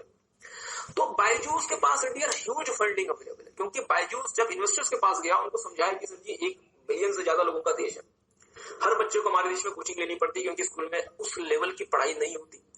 कुछ प्राइवेट स्कूल्स की बात छोड़ दें, बाकी जितने भी हमारे देश में मतलब सरकारी स्कूल्स हैं, वहां पे आपको पता है एजुकेशन का क्या हालात है। इसलिए हमारे देश में मतलब कोचिंग बिजनेस नहीं, सीए की बात नहीं करें, सीए में तो आपको इंस्टीट्यूट क्लास प्रोवाइड ही नहीं करता, तो सीए एक अलग चीज है। आप अगर आप 10th और 12th में देखें डियर, तो आपको 99% बच्चे कोचिंग करते हुए मिलेंगे। तो बायजूस ने उन मतलब लोगों को समझाया, जो मतलब उन इन्वेस्टर्स को समझाया कि सर जी बहुत अच्छी अपॉर्चुनिटी है हमारे पास कि हम एक प्लेटफॉर्म बनाए और जहां पे बच्चा ऑनलाइन अच्छे कोचिंग ले सके। तो बायजूस के पास ह्यूज फंडिंग अवेलेबल होगी, means capital for potentially profitable e commerce businesses readily available, मतलब बहुत आसानी से उपलब्ध हो जाता है। चौथा, entry barrier into e commerce world are low. आज मैं क्या कर सकता हूं, यदि मुझे अपना कोई ई कॉमर्स बिजनेस शुरू करना है, मुझे 10,000 रुपए खर्च करने हैं, वेबसाइट बनवानी है, मैं अपना ई कॉमर्स बिजनेस शुरू कर दूंगा। बट यदि मुझे कनॉट प्लेस में या मुझे किसी की जगह अगर मुझे फिजिकल स्टोर बनाना होगा, तो उसमें मेरा खर्चा बहुत आ जाएगा, क्योंकि मुझे स्टोर बनवाना पड़ेगा, एक लोकेशन में मुझे रेंट देके मुझे वो स्पेस लेना पड़ेगा, मुझे फर्नीचर्स बनवाने पड़ेंगे, मुझे लाइट्स लगवानी पड़ेंगी, lot of expenses. But e commerce में क्या, मैं एक छोटी सी वेबसाइट बनवाऊं, एक छोटी सी जगह में गुड्स को स्टोर करूं और मैं अपना बिजनेस शुरू कर सकता हूँ। Internet makes it feasible for companies to operate in global market. Internet की वजह से डियर कंपनीज ग्लोबल मार्केट में ऑपरेट कर सकती है। चाइना की कंपनी भारत में काम कर रही है, भारत की कंपनी अमेरिका में काम कर रही है, अमेरिका की कंपनी जर्मनी में काम कर रही है ड्यू टू इंटरनेट। इसके बाद देखेंगे online buyers gain bargaining power due to lot of competing companies. अब जैसे फॉर एग्जांपल आपको फोन खरीदना होता है ऑनलाइन, तो आप क्या करते हैं, आप ब्राउजर में अपने मतलब कंप्यूटर के ब्राउजर में आपने एक टैब में अमेजॉन खोला होता है, एक टैब में आपने फ्लिपकार्ट खोला होता है, और आप कंपेयर करते हैं कि जहां भी प्राइस कम हो जाए। नहीं मतलब पर्सनल एक्सपीरियंस से बता रहा हूँ कि कुछ समय पहले मुझे अपने मतलब कजिन के लिए एक फोन खरीदना था, तो I have compared the price of Amazon as well as Flipkart. But दोनों के prices suppliers and collaborate closely with them. Internet की मदद के माध्यम से आप अपने रिक्वायरमेंट के हिसाब से सप्लायर्स को आइडेंटिफाई कर सकते हैं और आप उनसे अच्छे से कोलैबोरेट कर सकते हैं। जैसे फॉर एग्जांपल डियर, एक वेबसाइट है जिसका नाम है indiamart.com। अब मान लीजिए आपको कुछ भी परचेज करना है बल्क क्वांटिटी में, तो आप इंडिया मार्ट के थ्रू आपको उन पूरे लोगों की लिस्ट मिल जाती है जो कि आपके शहर में वो चीजें बल्क में बेचते हैं। तो आप उनके वहां से फोन नंबर उठा के उनसे आप बातचीत कर सकते हैं कि सर जी हमें ये चीजें इतनी क्वांटिटी में चाहिए, और आप उनसे अच्छे से कोलैबोरेट कर सकते हैं। तो ये भी क्यों पॉसिबल हुआ? इंटरनेट की वजह से। सो टेक सम टाइम, एक बार ये सारे के सारे पॉइंट्स एक बार पढ़ लें, ये सातों पॉइंट्स एक बार पढ़ लें। इसे याद रखने का आपको एक छोटा सा तरीका बताएंगे।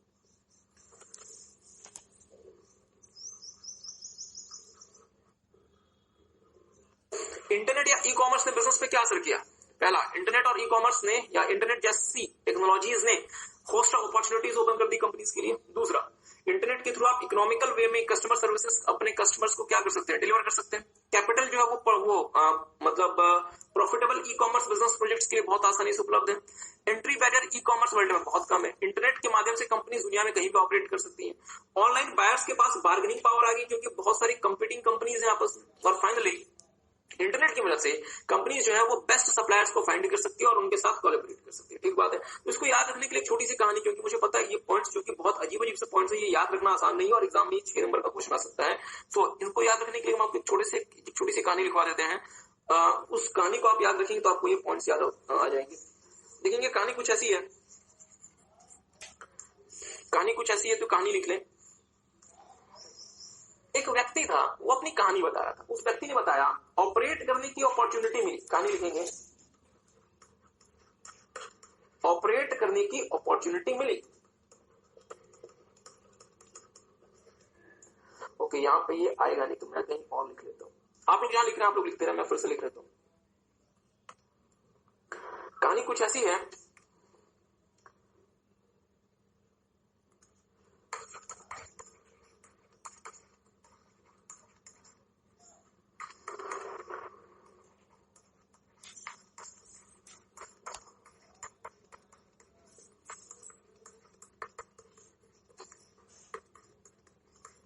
ऑपरेट करने की अपॉर्चुनिटी मिली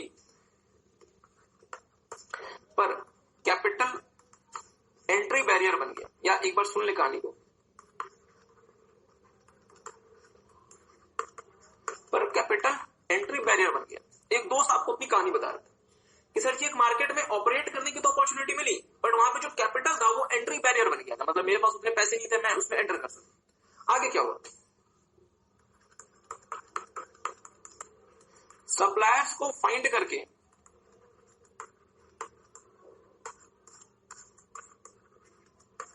कस्टमर सर्विसेज डिलीवर करने लगा,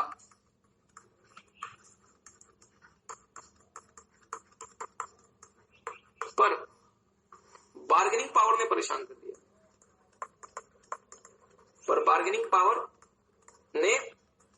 कर दिया। सर जी ये कैसी कहानी है? ये कहानी है डियर। ये कहानी अगर आप याद रखेंगे तो आपको ये सारे पॉइंट्स याद रह जाएंगे। कहानी क्या बनी, पहले मैं एक बार बोल देता हूं। ऑपरेट करने की अपॉर्चुनिटी मिली पर कैपिटल एंट्री बैरियर बन गया। सप्लायर्स को फाइंड करके कस्टमर सर्विसेज डिलीवर करने ही लगा था कि बार्गेनिंग पावर ने परेशान कर दिया। 7 पॉइंट्स क्या बने? पहला पॉइंट बना डियर ऑपरेट। तो ऑपरेट का मतलब क्या हुआ? Through internet and other technologies companies can operate anywhere in the world. ठीक बात। दूसरा, opportunity, internet and e commerce related technology opened up host of opportunities for the company. ठीक बात। तीसरा, capital, the capital for the potentially profitable e commerce project is readily available. Entry barrier in the E commerce world is low. बहुत अच्छा। Supplier को find मतलब through internet companies can identify best suppliers and closely collaborate with them, deliver customer services. Through internet companies can easily deliver customer services in less price, या फिर internet is the economical means of delivering customer services. और bargaining power, okay, online buyers gain bargaining power due to competing suppliers या फिर due to competing companies. So देखेंगे dear, वो 7 points याद रखना मैं खुद मानता हूं it is a very challenging task. तो ये कहानी अगर आप याद रखेंगे तो आपको वो 7 पॉइंट्स याद रहेंगे। मैं एक बार कहानी दोबारा से बोल देता हूं। ऑपरेट करने की अपॉर्चुनिटी मिली पर कैपिटल एंट्री बैरियर बन गया। सप्लायर्स को खोज के कस्टमर सर्विसेज डिलीवर करने ही लगा था कि बार्गेनिंग पावर ने परेशान कर दिया। सो टेक सम टाइम, एक बार से ध्यान से देखें।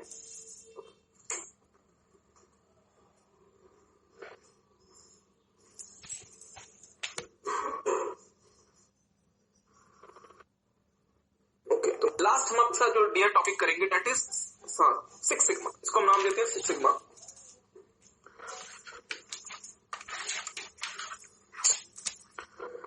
चलिए,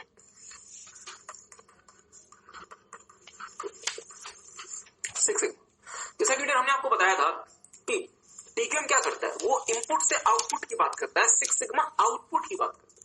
सिक्स सिग्मा पूरी तरीके से कस्टमर फोकस होता है और सिक्स सिग्मा को एक बात पता है, वो बात क्या है कि सर जी हमें कस्टमर को किसी भी तरीके से सेटिस्फाई करना है और कस्टमर मेरा सेटिस्फाई हो जाएगा यदि मैं जो प्रोडक्ट कस्टमर को सेल कर रहा हूं वो प्रोडक्ट अपना काम करता रहे, कस्टमर को और कोई लेना देना नहीं है।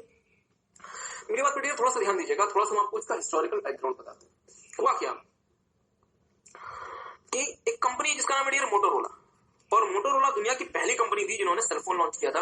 बट मोटोरोला ने देखा कि over the period of time इनका जो कस्टमर सेटिस्फेक्शन का जो ग्राफ है वो नीचे जा रहा है। ये लेट्स से टाइम पीरियड और ये कस्टमर सेटिस्फेक्शन, ये क्या है कस्टमर सेटिस्फेक्शन और ये क्या है डियर टाइम पीरियड, और ओवर द टाइम ये जो कस्टमर सेटिस्फेक्शन का ग्राफ है ये नीचे जा रहा है। अब मुझे बस सोच के बताएंगे, यदि मैं सेलफोन बनाता हूं और यदि मेरे कस्टमर सेटिस्फेक्शन का ग्राफ नीचे जा रहा है, मतलब मेरा कस्टमर यदि मुझसे सेटिस्फाइड नहीं है, तो इसका मतलब क्या हुआ कि जो मैं सेलफोन बना के सेल कर रहा हूं वो सेलफोन कोई उसमें कुछ डिफेक्ट है, वो सेलफोन उस तरीके से काम नहीं कर पा रहा जिस तरीके से वो काम करना चाहिए था। एग्री करते हैं? अब जैसे फॉर एग्जाम्पल अगर मैं लेट्स से मोटोरोला का सेलफोन खरीद के लाता हूं तो ये वो काम करे, कस्टमर को कोई परेशानी नहीं। मोटोरोला ने लेट्स से आइडेंटिफाई किया कि सर कस्टमर सेटिस्फेक्शन के गिरने का एक बहुत बड़ा कारण है इसका एंटीना।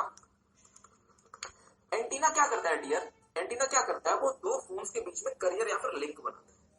मुझे बताएंगे मेरे फोन के एंटीना को कब तक वो लिंक बनाए रखना चाहिए था, जब तक मैं कॉल को डिस्कनेक्ट ना कर दूं। पर लेट्स से ये जो एंटीना है ये मैक्सिमम 100 सेकंड्स के लिए लिंक बना सकता है, और जैसे 100 सेकंड पूरे हो जाते हैं, भले आप कॉल मुझे बताएं क्या कितना है 100 सेकंड, एक्चुअल परफॉर्मेंस कितना है, हमारे प्रोडक्ट से हमारा एक्सपेक्टेशन कितना है। अब तो मैंने मारुति की कार परचेज की, उस कार से मेरा एक्सपेक्टेशन क्या है कि इस कार का इंजन कब तक काम करेगा, जब तक मैं खुद इंजन को ऑफ ना कर दूं। बट उस इंजन के साथ परेशानी है कि हर 3 किलोमीटर में इंजन बंद हो जाता है। क्या मेरी बात किसी को समझ रही? तो एक्सपेक्टेड परफॉर्मेंस कितनी थी, until I turn off the engine, और मतलब एक्सपेक्टेड परफॉर्मेंस और एक्चुअल कितना है, सिर्फ 3 किलोमीटर का रेंज। तो मुझे बताएं क्या एक्चुअल और स्टैंडर्ड के बीच में डिफरेंस आ गया, जिसे हम क्या कहते हैं, वेरियांस। और अगर आप इस वेरियांस के कारण को खोज के खत्म कर दें, मींस अगर आप एक्चुअल को स्टैंडर्ड के बराबर कर दें, तो क्या कस्टमर को की परेशानी खत्म हो जाएगी? हाँ सर, क्योंकि कस्टमर क्या चाहता है कि सर जी जब तक मैं इंजन बंद ना करूं तब तक इंजन चालू रहना चाहिए, और जिस दिन आपके बंद करने पे ही इंजन बंद होगा, कस्टमर को और क्या चाहिए। आई होप आपको बात समझ आ रही है। तो ये जो मैकेनिज्म है डियर, ये कहलाता है सिक्स सिग्मा, जो कि आउटपुट के डिफेक्ट को आइडेंटिफाई करने का काम करता है और उसे रिमूव करने का काम करता है। तो मेरे साथ साथ देखिए सिक्स सिग्मा, हाँ ये हमारा लास्ट टॉपिक है, बस आधा घंटा खत्म। देखिए six sigma seeks to improve the quality of process output by identifying and removing the causes of defect. बहुत ध्यान से, by identifying and removing the causes of defect. और इसके बाद एक इंटरेस्टिंग लाइन लिखी हुई है, six sigma strives at 99.9% of the product manufactured are defect free. अब ये क्यों होता है आपके साथ थोड़ी देर में देखते हैं। ध्यान दीजिएगा, six sigma focuses on improving customer satisfaction, improving quality, reducing wastage, reducing cycle time and reducing defect. Cycle time का मतलब होता है प्रोडक्ट के रॉ मटेरियल से, मतलब रॉ मटेरियल लेकर आने से गुड्स को, फाइनल गुड्स को बना के सेल करने में लगने वाला समय, वो कहलाता है साइकिल टाइम। ध्यान दीजिएगा, सिक्स सिग्मा कहां का फोकस करता है, कस्टमर के सेटिस्फेक्शन को बढ़ाना। कस्टमर का सेटिस्फेक्शन कब बढ़ेगा, जब क्वालिटी बढ़े। क्वालिटी कब बढ़ेगी, जब डिफेक्ट कम हो, वेस्टेज कम हो, और अगर आप इतना कुछ कर लेते हैं तो फिर साइकिल टाइम तो आपका ऑटोमेटिकली कम हो ही जाएगा। So these are my six sigma. So take some time, एक बार फिर से देख लें सिक्स सिग्मा क्या होता है डियर, जो कि इंप्रूव करता है क्वालिटी ऑफ प्रोसेस आउटपुट। कैसे, bye identifying and removing the causes of defect. जो चीजें डिफेक्ट पैदा कर रही थी उसको खोजो, उसे रिमूव करो। अगर आप डिफेक्ट के सारे कारणों को दूर कर देंगे तो आपका जो प्रोसेस आउटपुट है उसकी क्वालिटी ऑटोमेटिकली इंप्रूव हो जाएगी, बट ऑब्वियसली बात सिक्स सिग्मा प्रयास करता है कि 99.99% जो प्रोडक्ट्स हैं वो डिफेक्ट फ्री मैन्युफैक्चर। अब हमारे दिल में सवाल आता है, बीइंग अ चार्टर्ड अकाउंटेंट और being a future chartered accountant, आपके दिल में भी सवाल आता है कि सर जी हम तो भारत देश में या क्या हम तो पूरी दुनिया में परफेक्शन के लिए जाने जाते हैं और यहाँ पे परफेक्शन से कम बात कैसे होगी, मतलब 99.99 क्यों, 100% क्यों नहीं। मैंने कहा मैं आपके साथ हूं, बट डियर अगर चार्टर्ड अकाउंटेंट्स को परफेक्शन के लिए जाना जाता है तो चार्टर्ड अकाउंटेंट्स को कंपनी को चलाने के लिए भी जाना जाता है। एक छोटा सा एग्जांपल दूं, सर जी दे दो। मान लीजिए कि मैं 1 लाख प्रोडक्ट बनाता हूं और उस प्रोडक्ट में डिफेक्ट को कम करने के लिए हमने 100 करोड़ की मशीन लगाई, पर वो मशीन सिर्फ और सिर्फ 99% डिफेक्ट दूर करती है। क्योंकि मैं चार्टर्ड अकाउंटेंट हूं, मैं परफेक्शन की बात करता हूं, मैं चाहता हूं 100% डिफेक्ट को दूर किया जाए। अब कहानी शुरू होती है। मैंने मैनेजमेंट को कहा कि सर जी आप 99% क्यों, हमको सीए हैं, हम 100% डिफेक्ट को दूर करेंगे। उन्होंने कहा ठीक बात है सर जी, कोई और मशीन देखो। मैं नई मशीन देखने मार्केट में पहुंच गया और एक मशीन मिल गई जो कि 100% डिफेक्ट को दूर करेगी गारंटी के साथ, बट उस मशीन की कीमत है 1 लाख करोड़ रुपए और मेरे बिजनेस का टर्नओवर है सर जी 5000 करोड़ रुपए। मुझे बताएं क्या मैं बिजनेस बेच के मशीन खरीद लूं? क्या मैं बिजनेस बेच के मशीन खरीद लूं? नहीं। इसका मतलब क्या हुआ कि डियर एक ऐसा लेवल आता है जहां पे जो इंक्रीमेंटल कॉस्ट होती है ना उससे जो इंक्रीमेंटल बेनिफिट है वो कम हो जाता है। ओके, फिर से ध्यान दीजिएगा, मेरी बात ध्यान दीजिएगा।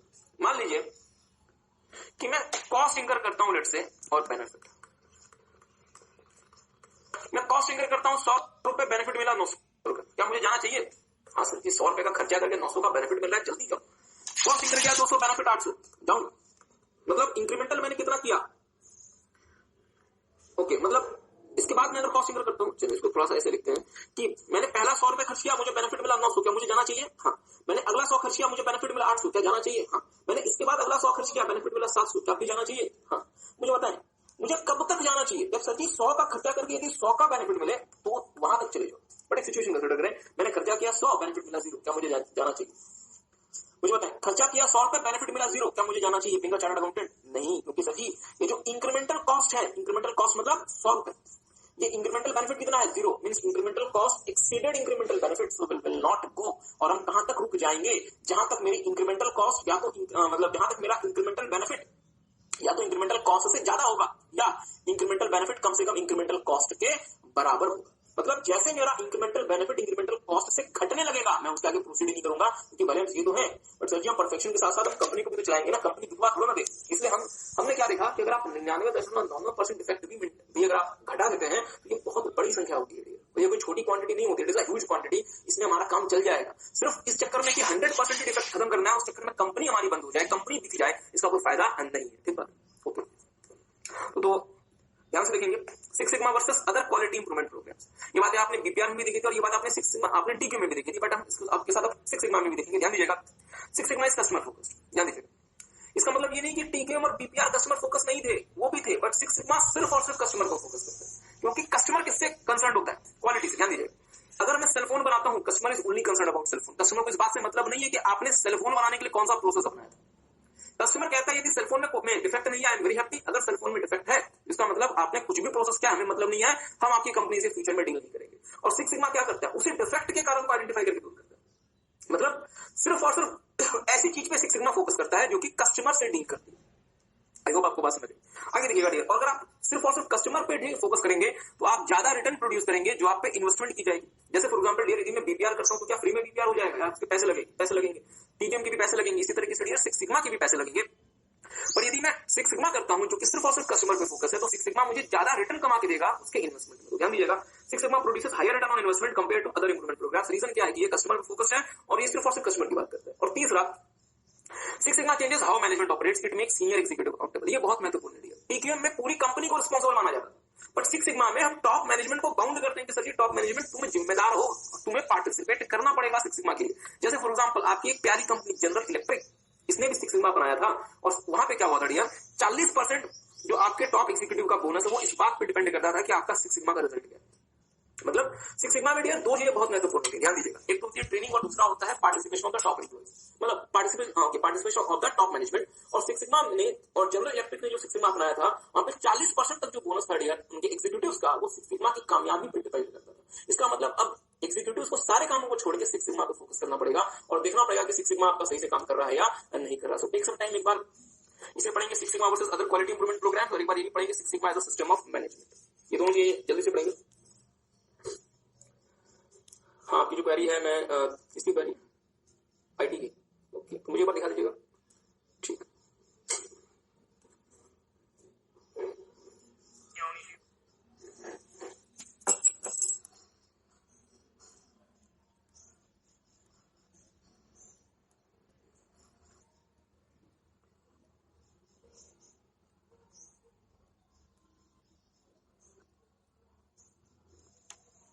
अदर तो सिस्टम ऑफ मैनेजमेंट क्या है? Six sigma philosophy needs active participation and accountability of the top management in many large companies. The portion of top executives compensation is tied up with the success of six sigma programme. Like in General Electric, 40% of the annual bonus of senior executives was based on the success of implementing Six Sigma. Another important aspect of Six Sigma is training. To implement Six Sigma successfully, detailed training are needed. Apart from involvement in training, Six Sigma requires that management must be accountable for the results and success of Six Sigma. तो Six Sigma में दो महत्वपूर्ण बातें हैं। पहला कि ये top management को इन्वॉल्व करता है और उनको अकाउंटेबल बनाता है, और दूसरा ये ट्रेनिंग की बात करता है। ओके, तो अब मेरी बात पर थोड़ा सा ध्यान दीजिएगा, अब मेरी बात पर ध्यान दीजिएगा। मान लीजिए कि कंपनी जिसका नाम है होंडा, और होंडा कोई कार बना के सेल करती है, और पता चला कि कार में कोई डिफेक्ट है, तो क्या होंडा को उस डिफेक्ट को दूर करना पड़ेगा? हाँ सर, अगर होंडा स्टार्टिंग में ही वो डिफेक्ट दूर कर देती, मींस ओके, चलो स्टार्ट से फिर से करते हैं। मेरी बात पर ध्यान दीजिएगा। देखिए डियर, दो चीजें होंगी। एक, हमें एरर पता चला इन बिटवीन, मतलब हमें ना इन बिटवीन एरर का हमें पता चला। हमने कोई कार बना के सेल कर दिया मार्केट में, फिर हमें पता चला कि सर जी इसमें एरर, तो कार हमने किसी प्रोसेस के तहत बनाया होगा और उसमें हमें अगर एरर है तो हमें क्या उस एरर को दूर करना पड़ेगा? हाँ सर जी, करना पड़ेगा। तो अगर हम ऑलरेडी किसी एग्जिस्टिंग प्रोसेस में एरर को दूर करने की बात करते हैं डियर, तो वो जो मैकेनिज्म होता है वो कहलाता है डीमैक, वो कहलाता है डीमैक। अभी क्या होता है देखेंगे। क्या मैं अगली बार भी यही करूं कि मैं पहले कार बना दूं, डिफेक्टिव बना के सेल कर दूं, फिर बाद में उस एरर को दूर करूं, या मैं अगली बार एक ऐसा प्रोसेस बनाऊं जो कि स्टार्टिंग में ही डिफेक्ट फ्री हो? सर जी, अगली बार एक ऐसा प्रोसेस बनाओ जो कि स्टार्टिंग में ही डिफेक्ट फ्री हो, तो इसे हम नाम देते हैं डियर डीएमडी, जो कि नए प्रोसेस की बात करता है और डिफेक्ट को प्रिवेंट करता है होने से। और दूसरा होता है डियर डीमैक, जो कि एग्जिस्टिंग प्रोसेस की बात करता है और यदि कोई डिफेक्ट हो गया तो उस डिफेक्ट को करेक्ट करने का काम करता है। ठीक बात है? तो सर जी ये होता क्या है डीमैक और डीएमडी? ध्यान दीजिएगा। डीमैक, तो क्या आपको ये बात समझ पाए कि डीमैक एग्जिस्टिंग प्रोसेस के लिए यूज होता है और जो डीएमडी है वो नए प्रोसेस के लिए इस्तेमाल होता है। चले, तो मेरे साथ साथ देखेंगे, ज्यादा समय आपका नहीं लगेगा। DMAIC, for implementing six sigma two popular methodologies are DMAIC and DMD. DMAIC में क्या होता है? डी का मतलब होता है define, measure, analyse, improve and control. Let's say example consider करते हैं, मारुति सुजुकी ने आपको कार सेल की, उसका जो इंजन है वो 3 किलोमीटर के बाद बंद हो जाता है, और उससे एक्सपेक्टेशन क्या है? जब तक मैं टर्न ऑफ ना करूं तब तक वो इंजन चालू रहे। ओके, तो मुझे एक बात बताएंगे, अगर मैं कार परचेज करता हूं तो क्या कंपनी को कस्टमर की रिक्वायरमेंट पता होनी चाहिए कि सर जी अगर कोई कस्टमर कार खरीद रहा है तो वो क्या एक्सपेक्टेशन है, क्या रिक्वायरमेंट के लिए परचेज कर रहा है? हाँ सर, उसकी रिक्वायरमेंट क्या है? मोबिलिटी, एक जगह से दूसरी जगह जाना।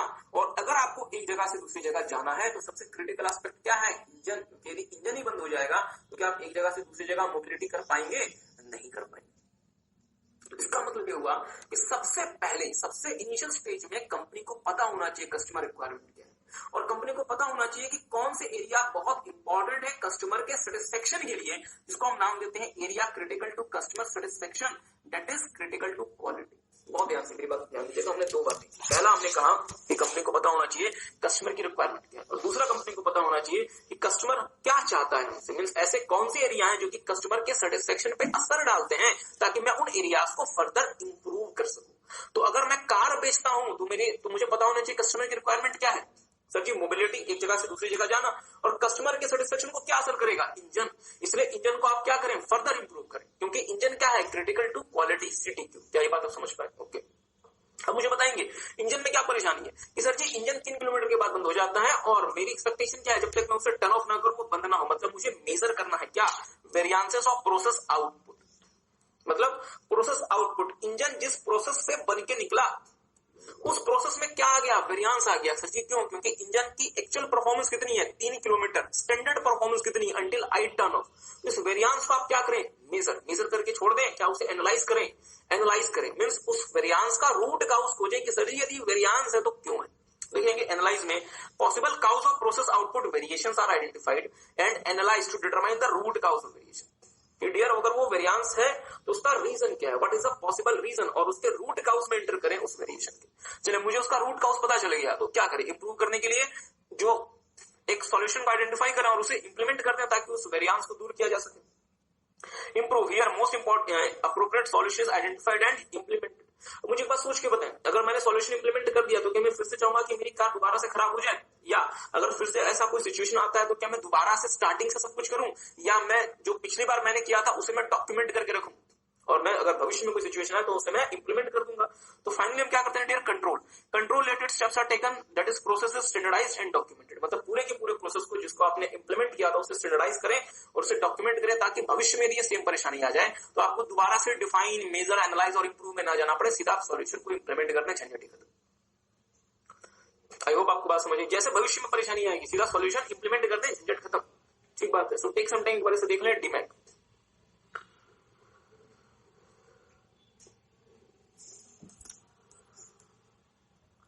फुल फॉर्म क्या है, डी का मतलब डिफाइन। क्या डिफाइन, कस्टमर की रिक्वायरमेंट को समझें और वो एरियाज जो कि कस्टमर के सेटिस्फेक्शन के लिए क्रिटिकल है, मतलब क्रिटिकल टू क्वालिटी, उसे फर्दर इंप्रूव करें। मेजर प्रोसेस आउटपुट वेरिएशन को मेजर करेंगे। एनालाइज में पॉसिबल रीजंस को आइडेंटिफाई करें जिससे ये वेरिएशन आ रहा है और उसके रूट काउज तक पहुंचे। इंप्रूव मोस्ट अप्रोप्रिएट सॉल्यूशन को खोज के इंप्लीमेंट करते ताकि सिचुएशन इंप्रूव हो सके। और कंट्रोल, जहां पे आप अपने प्रोसेस को डॉक्यूमेंट करेंगे, स्टडीज करेंगे ताकि भविष्य में भी ये सेम परेशानी आएगी तो आप उसे आसानी से डील कर सकते हैं, कंट्रोल कर सकते हैं। ठीक बात है। तो डियर ये जो डीमैग है आपका, ये बात करता है एग्जिस्टिंग प्रोसेस के लिए, बट यदि आपको नए प्रोसेस को डेवलप करना है तो क्या चाहिए कि नए प्रोसेस में पहले डिफेक्ट रहे बाद में दूर करें, या नए प्रोसेस को इस तरीके से ही डेवलप कर दिया जाए कि उसमें डिफेक्ट ना हो, मतलब आप डिफेक्ट को होने से ही प्रिवेंट कर लेंगे, प्रिवेंटिव नेचर। क्या मेरी बात समझ पा रहे हैं? तो डीमैग क्या कहता है डियर, ध्यान दीजिएगा। डीमैग में होता है define, measure, analyse, design and verify. Define, again क्या डिफाइन करना, यहाँ पे आप डिफाइन करेंगे कि आपकी कंपनी, ओके चलें थोड़ा सा समय लेना। इमेजिन करें कि कंपनी, मारुति कंपनी एक नई कार बना रही है, लेट्स से बलिनो। तो मारुति क्या करेगी, सबसे पहले अपने गोल्स के हिसाब से और कस्टमर और मार्केट की डिमांड के हिसाब से उसे क्या करेगी, डिफाइन करेगी कि सर जी हमें कौन सी कार बनानी है। मैं सबसे पहला काम क्या, define goals consistent with strategy and demand of customers and market. तो आपने सबसे पहले एक गोल बना लिया कि हमें एक बलिनो कार बनानी है, और उस गोल को आपने कैसे बनाया, कस्टमर और मार्केट की डिमांड को देखते हुए, क्योंकि सर जी अब लोग वैगनार से खुश नहीं है तो उनको एक अच्छी कार चाहिए, मीन्स उनको बलिनो चाहिए। और दूसरा, हमारी स्ट्रेटेजी भी ये कहती है कि हमें ज्यादा बड़ा मार्केट शेयर हासिल करना है तो बलिनो लॉन्च करना। तो सबसे पहला काम आपने क्या किया, आपने कस्टमर्स के मार्केट के डिमांड के हिसाब से और अपने स्ट्रेटेजी के हिसाब से गोल्स को डिफाइन कर दिया, और वो गोल क्या था, बलिनो कार बनाना। ठीक है। उस बलिनो को बनाना है, मतलब बलिनो बनी नहीं है, गोल आपने बना दिया हमें बलिनो बनानी। तो क्या बलिनो का इंजन ऐसा ही होना चाहिए जो 3 किलोमीटर में बंद हो जाए? नहीं सर, बलिनो का इंजन ऐसा होना चाहिए कि जब तक कस्टमर बंद ना करे तब तक वो बंद ना हो। एग्री करते? ठीक बात। तो अब आप क्या करेंगे, हर वो क्रिटिकल टू क्वालिटी फैक्टर को पहले ही मेजर करके रख ले कि हमें बलिनो बनानी है, इसका इंजन एक क्रिटिकल टू क्वालिटी फैक्टर, हमें बलिनो बनानी है, इसका माइलेज एक क्रिटिकल टू क्वालिटी फैक्टर। आपने उसे स्टार्टिंग में क्या कर लिया, मेजर कर लिया, ताकि आप उसे पहले ही एनालाइज करके बेहतर बना दें ताकि बाद में परेशानी ना। आई होप आपको बात समझ आ रही है।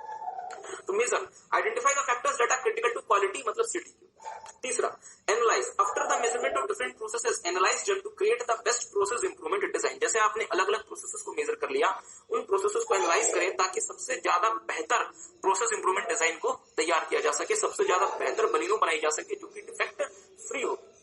आपने एनालाइज करके आपने एक बलिनो का प्रोटोटाइप बना लिया, अब उसके प्रोसेसेस को क्या कर दें, डिजाइन करें और उसे ऑप्टिमाइज करें, means develop design, okay, develop details of the design and optimise it. और फाइनली जो आपने डिजाइन बनाया है वो डिजाइन सही में वर्केबल है भी, प्रोड्यूस हो भी सकता है या नहीं हो सकता, इसलिए उसे वेरीफाई करें थ्रू पायलट। एक काम करें, टेक सम टाइम, एक बार से पढ़ लें, फिर हम आपको इसे और ज्यादा अच्छे से समझाने का प्रयास करते हैं। एक काम करें, एक बार से पढ़ लें।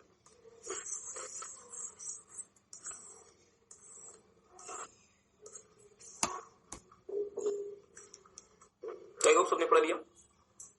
मेरे साथ देखिए, बिल्कुल टेंशन नहीं लेना।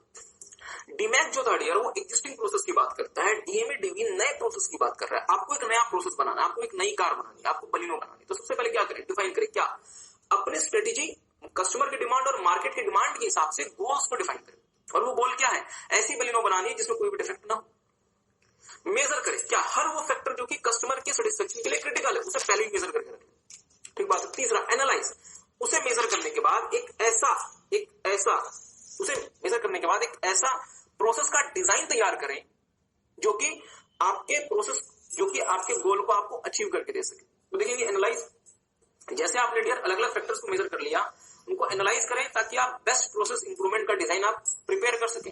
जैसे आपने एनालाइज करके डिजाइन प्रिपेयर कर लिया, अब क्या करें, उस वाले डिजाइन को फर्दर इंप्रूव करें, फर्दर ऑप्टिमाइज करें, और फाइनली जब आपने डिजाइन बना लिया तो क्या वो डिजाइन सही में वर्केबल है भी या नहीं है, उसे कंफर्म करने के लिए उसका पायलट रन करें, मींस उसका प्रोटोटाइप मैन्युफैक्चर करें, फैक्ट्री को में रन करके देखें कि ये जो इस वाले डिजाइन से जो बलिनो बन के आ रही है वो बलिनो काम भी करेगी या नहीं करेगी, ताकि आप अल्टीमेटली क्या कर सकें, एक ऐसी बलिनो या फिर एक ऐसा प्रोडक्ट बना सकें जो कि डिफेक्ट फ्री होगा। सो आई होप आपने इसे पढ़ लिया था ऑलरेडी। ओके, एक काम करें, एक बार ये फोटो देख लें, डीमैक एग्जिस्टिंग प्रोसेस और डीएमडीवी फॉर न्यू प्रोसेसेस, इसमें 5 चीजें क्या होती है डीमैक में। ओके, डीमैक में क्या होता है, define, measure, analyse, improve, control, और डीएमडीवी में define, measure, analyse, design and verify. ध्यान दीजिएगा, इसके बाद का जो एरिया है, कि मैं काम करता हूं, पहले मैं आपको इन दोनों में अंतर भी दिखा देता हूं। क्वेश्चन नंबर 2 में आइएगा, distinguish between DMAIC and DMADV. देखिएगा, ध्यान दीजिएगा, DMAIC is made of define, measure, analyse, improve and control, DMADV is made of define, measure, analyse, design and verify. ठीक बात। डीमैक जो है वो किस पे डील करता है, जो एरर है डियर उससे करेक्ट करने में डील करता है, and reducing variances from the existing process, मतलब जो एग्जिस्टिंग प्रोसेस है उससे वेरिएंस को या उससे वेरिएशन को कम करने का काम करता है। डीएमडीवी नए प्रोसेस की बात करता है ताकि नए प्रोसेस को इस तरीके से बनाया जा सके कि वो डिफेक्ट फ्री हो। डीमैक आपका होता है डियर करेक्टिव इन नेचर, मतलब जो एरर हो गई, जो गलती हो गई उसे करेक्ट करो, उसे दूर करो। पर जो डीएमडीवी होता है डियर वो प्रिवेंटिव इन नेचर होता है कि एक ऐसा प्रोसेस डिजाइन करो जिसमें डिफेक्ट ना हो। फाइनली डीमैक जो होता है वो फ्यू सीटीक्यू एरियाज की बात करता है, मतलब कुछ ऐसे एरियाज जिसमें डिफेक्ट आ रहा है उसे दूर करो। बट हम डीएमडीवी में क्या करेंगे, सारे के सारे ऐसे एरियाज जिससे कस्टमर के सेटिस्फेक्शन पे असर पड़ सकता है, अगर आप उस पर ध्यान नहीं देंगे, इसमें कोई अगर फ्यूचर में अगर इसमें कोई खराबी आ गई तो हमारा प्रोसेस बेकार हो जाएगा।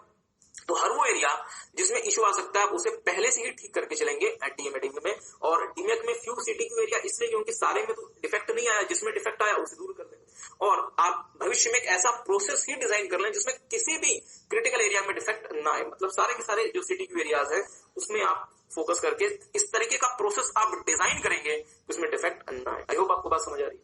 ओके, एक आखिरी पॉइंट हमारा बस एसएम का, वो हम आपके साथ कर रहे हैं 6 थीम्स या फिर critical elements of six sigma. This is very very very important, तो थोड़ा सा ध्यान से कीजिएगा। The critical element of Six Sigma can be put into 6 themes as follows, मतलब 6 अलग अलग थीम्स होते हैं सिक्स सिग्मा के। पहला theme 1, genuine focus on the customer. ध्यान दीजिएगा, सिक्स सिग्मा फोकस ही कस्टमर पे करता है, बाकी से किसी का कोई लेना देना नहीं है। Six sigma customer focus must be on top priority. दूसरा, data and fact driven management. ध्यान दीजिएगा, सिक्स सिग्मा जो होता है वो फैक्ट के बेसिस पे काम करता है। फैक्ट के बेसिस पे मतलब ये हुआ, जैसे फॉर एग्जाम्पल मेरी बात ध्यान दीजिएगा, थोड़ा सा मैं आपको इसको समझाने के लिए इसको टीक्यूएम से सेग्रीगेट करता हूं। टीक्यूएम एक ऐसा समझिए, टीक्यूएम को ऐसा समझिए कि टीक्यूएम कहता है कि आप सुबह जल्दी उठो, योगा करो, हेल्दी मतलब फ्रूट्स खाओ, सब्जियां खाओ, बाहर का तला भुना ना खाओ, स्वस्थ रहो। सिक्स सिग्मा कहता है हमें इन चीजों से मतलब नहीं है, जाके अपना मेडिकल जांच करवाओ, उस जांच में यदि कोई परेशानी आती है तो उसके हिसाब से फिर दवाई दो, मतलब data and fact driven management. Medical जांच में हमें क्या मिला, हमें आपके बॉडी का डेटा मिला, फैक्ट मिला, उसके बेसिस पे फिर हम आउटपुट के बेसिस पे इंप्रूव में हम क्या चेंज करेंगे, इनपुट में इंप्रूवमेंट लेकर आएंगे। आई होप आपको बात समझ आ रही है। ओके, तीसरा theme 3, processes are where action is. हाँ, ये नाम थोड़े से अजीब अजीब है, बट आपको यही नाम याद रखने डियर मजबूरी, हम क्या कर सकते हैं, हम तो नाम बदल नहीं सकते आपके लिए। हम चाहते तो बहुत सिंपल नाम लेकर आ सकते थे, बट जब नंबर ही नहीं मिला तो फायदा क्या। तो यही आपको नाम याद रखना है, genuine focus on customer, theme 1। हाँ, याद रखने का तरीका भी बताएंगे, सब कुछ बताएंगे आपको, समझाएंगे भी, याद रखने का तरीका भी बताएंगे, सब कुछ बताएंगे, हम आपको पूरी सर्विस देंगे, परेशान। Okay, theme 3, processes are where the actions. मुझे बताएंगे परेशानी क्या है, प्रोसेस, इसलिए एक्शन कहां करो, जहां पे प्रोसेस। अजीब सी बात है, देखेंगे six sigma considers process as a key to success, मतलब सर की प्रोसेस बेहतर रहेगा, प्रोसेस डिफेक्ट फ्री रहेगा, कस्टमर खुश रहेगा हमारा। As any company to succeed must ensure that its processes are effective and efficient. Theme 4, proactive management. Six sigma management को कहता है कि सर जी अपने आप को रिएक्टिव से प्रोएक्टिव बनाओ। Theme 5, okay, बाउंड्रीलेस collaboration. Six sigma कहता है कि ऑर्गेनाइजेशन को डिपार्टमेंटल बाउंड्रीज में सेग्रीगेट नहीं होना पड़ेगा, जैसे फंक्शन स्ट्रक्चर, और ऑर्गेनाइजेशन से वो डिपार्टमेंट की जो बाउंड्री होती है उसे दूर करो और एक साथ मिलकर काम करो, मतलब प्रोसेस स्ट्रक्चर। ध्यान दीजिएगा, organisation must not be divided into departmental lines to survive and succeed. Six sigma requires a complete boundaryless collaboration in the entity. तो ये तो फैक्ट वाली बात है डियर, कोई भी बीपीएम प्रैक्टिस वो प्रोसेस के बेसिस पे काम करती है। और finally theme 6 drive for perfection tolerate failure. Six sigma कहता है कि सर यदि परफेक्शन अचीव करनी है तो कभी कभी फेलियर भी होंगे, तो परफेक्शन के लिए जाओ और छोटे मोटे फेलियर आते हैं उसे बर्दाश्त करो, उसे डील करो। ऐसा सिर्फ इसलिए कि छोटी सी गलती हो जाए उस चक्कर में सिर्फ उस वजह से इनोवेशन करने बंद मत करो, नए स्टेप्स लेने बंद मत करो। तो देखेंगे Six Sigma emphasizes on achieving perfection, and for being perfect, company must have to take out of the box initiative which involves risk. तो अगर आपको परफेक्ट होना है डियर, तो आपको out of the box initiative लेना पड़ेगा, और उसमें कभी कभी रिस्क भी इन्वॉल्व होता है। तो सिर्फ इस वजह से कि रिस्क आ जाएगा, फेल हो जाएंगे, तो पता नहीं लोग क्या बोलेंगे, इसका मतलब ये नहीं कि आप इसके लिए मतलब out of the box initiative ना लो।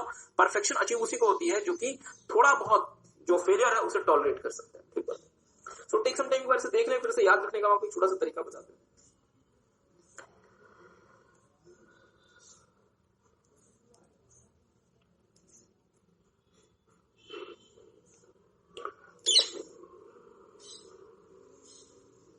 सबने देख लिया? ओके, ध्यान दीजिएगा, याद रखने का तरीका क्या है, इसी में से कहानी हम एक स्टोरी निकाल के लेकर आ सकते हैं। स्टोरी बस इतनी है, जेन्युइन डेटा प्रोसेस से प्रोएक्टिव और बाउंड्रीलेस कोलैबोरेशन मिलता है।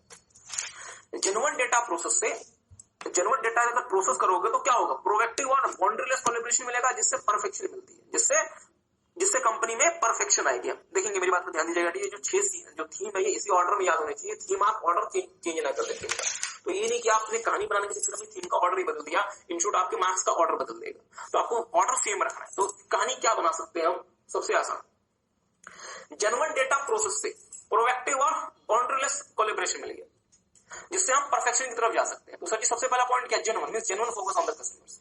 दूसरा data in fact driven management. तीसरा process are where the action is. चौथा प्रोएक्टिव मैनेजमेंट। पांचवा बाउंड्रीलेस कोलैबोरेशन। और छठा perfection, drive for perfection tolerate failure. ठीक बात है, आई होप आपको याद रहेगा। कहानी क्या है, जेन्युइन डेटा प्रोसेस करने से प्रोएक्टिव और बाउंड्रीलेस कोलैबोरेशन मिल गया, जिससे हम परफेक्शन की तरफ चले गए। तो कहानी क्या बनी, genuine means genuine focus on the customers, theme 1। दूसरा theme 2 data in fact driven management. Theme 3 genuine data process. Okay, process are where the action is. Theme 3 okay, proactive management होना चाहिए। थीम 4। पांचवा बाउंड्रीलेस कोलैबोरेशन होना चाहिए। और छठा drive for perfection tolerate failure. I hope आपको बात समझ आई। सो टेक सम टाइम, एक बार से देख लें।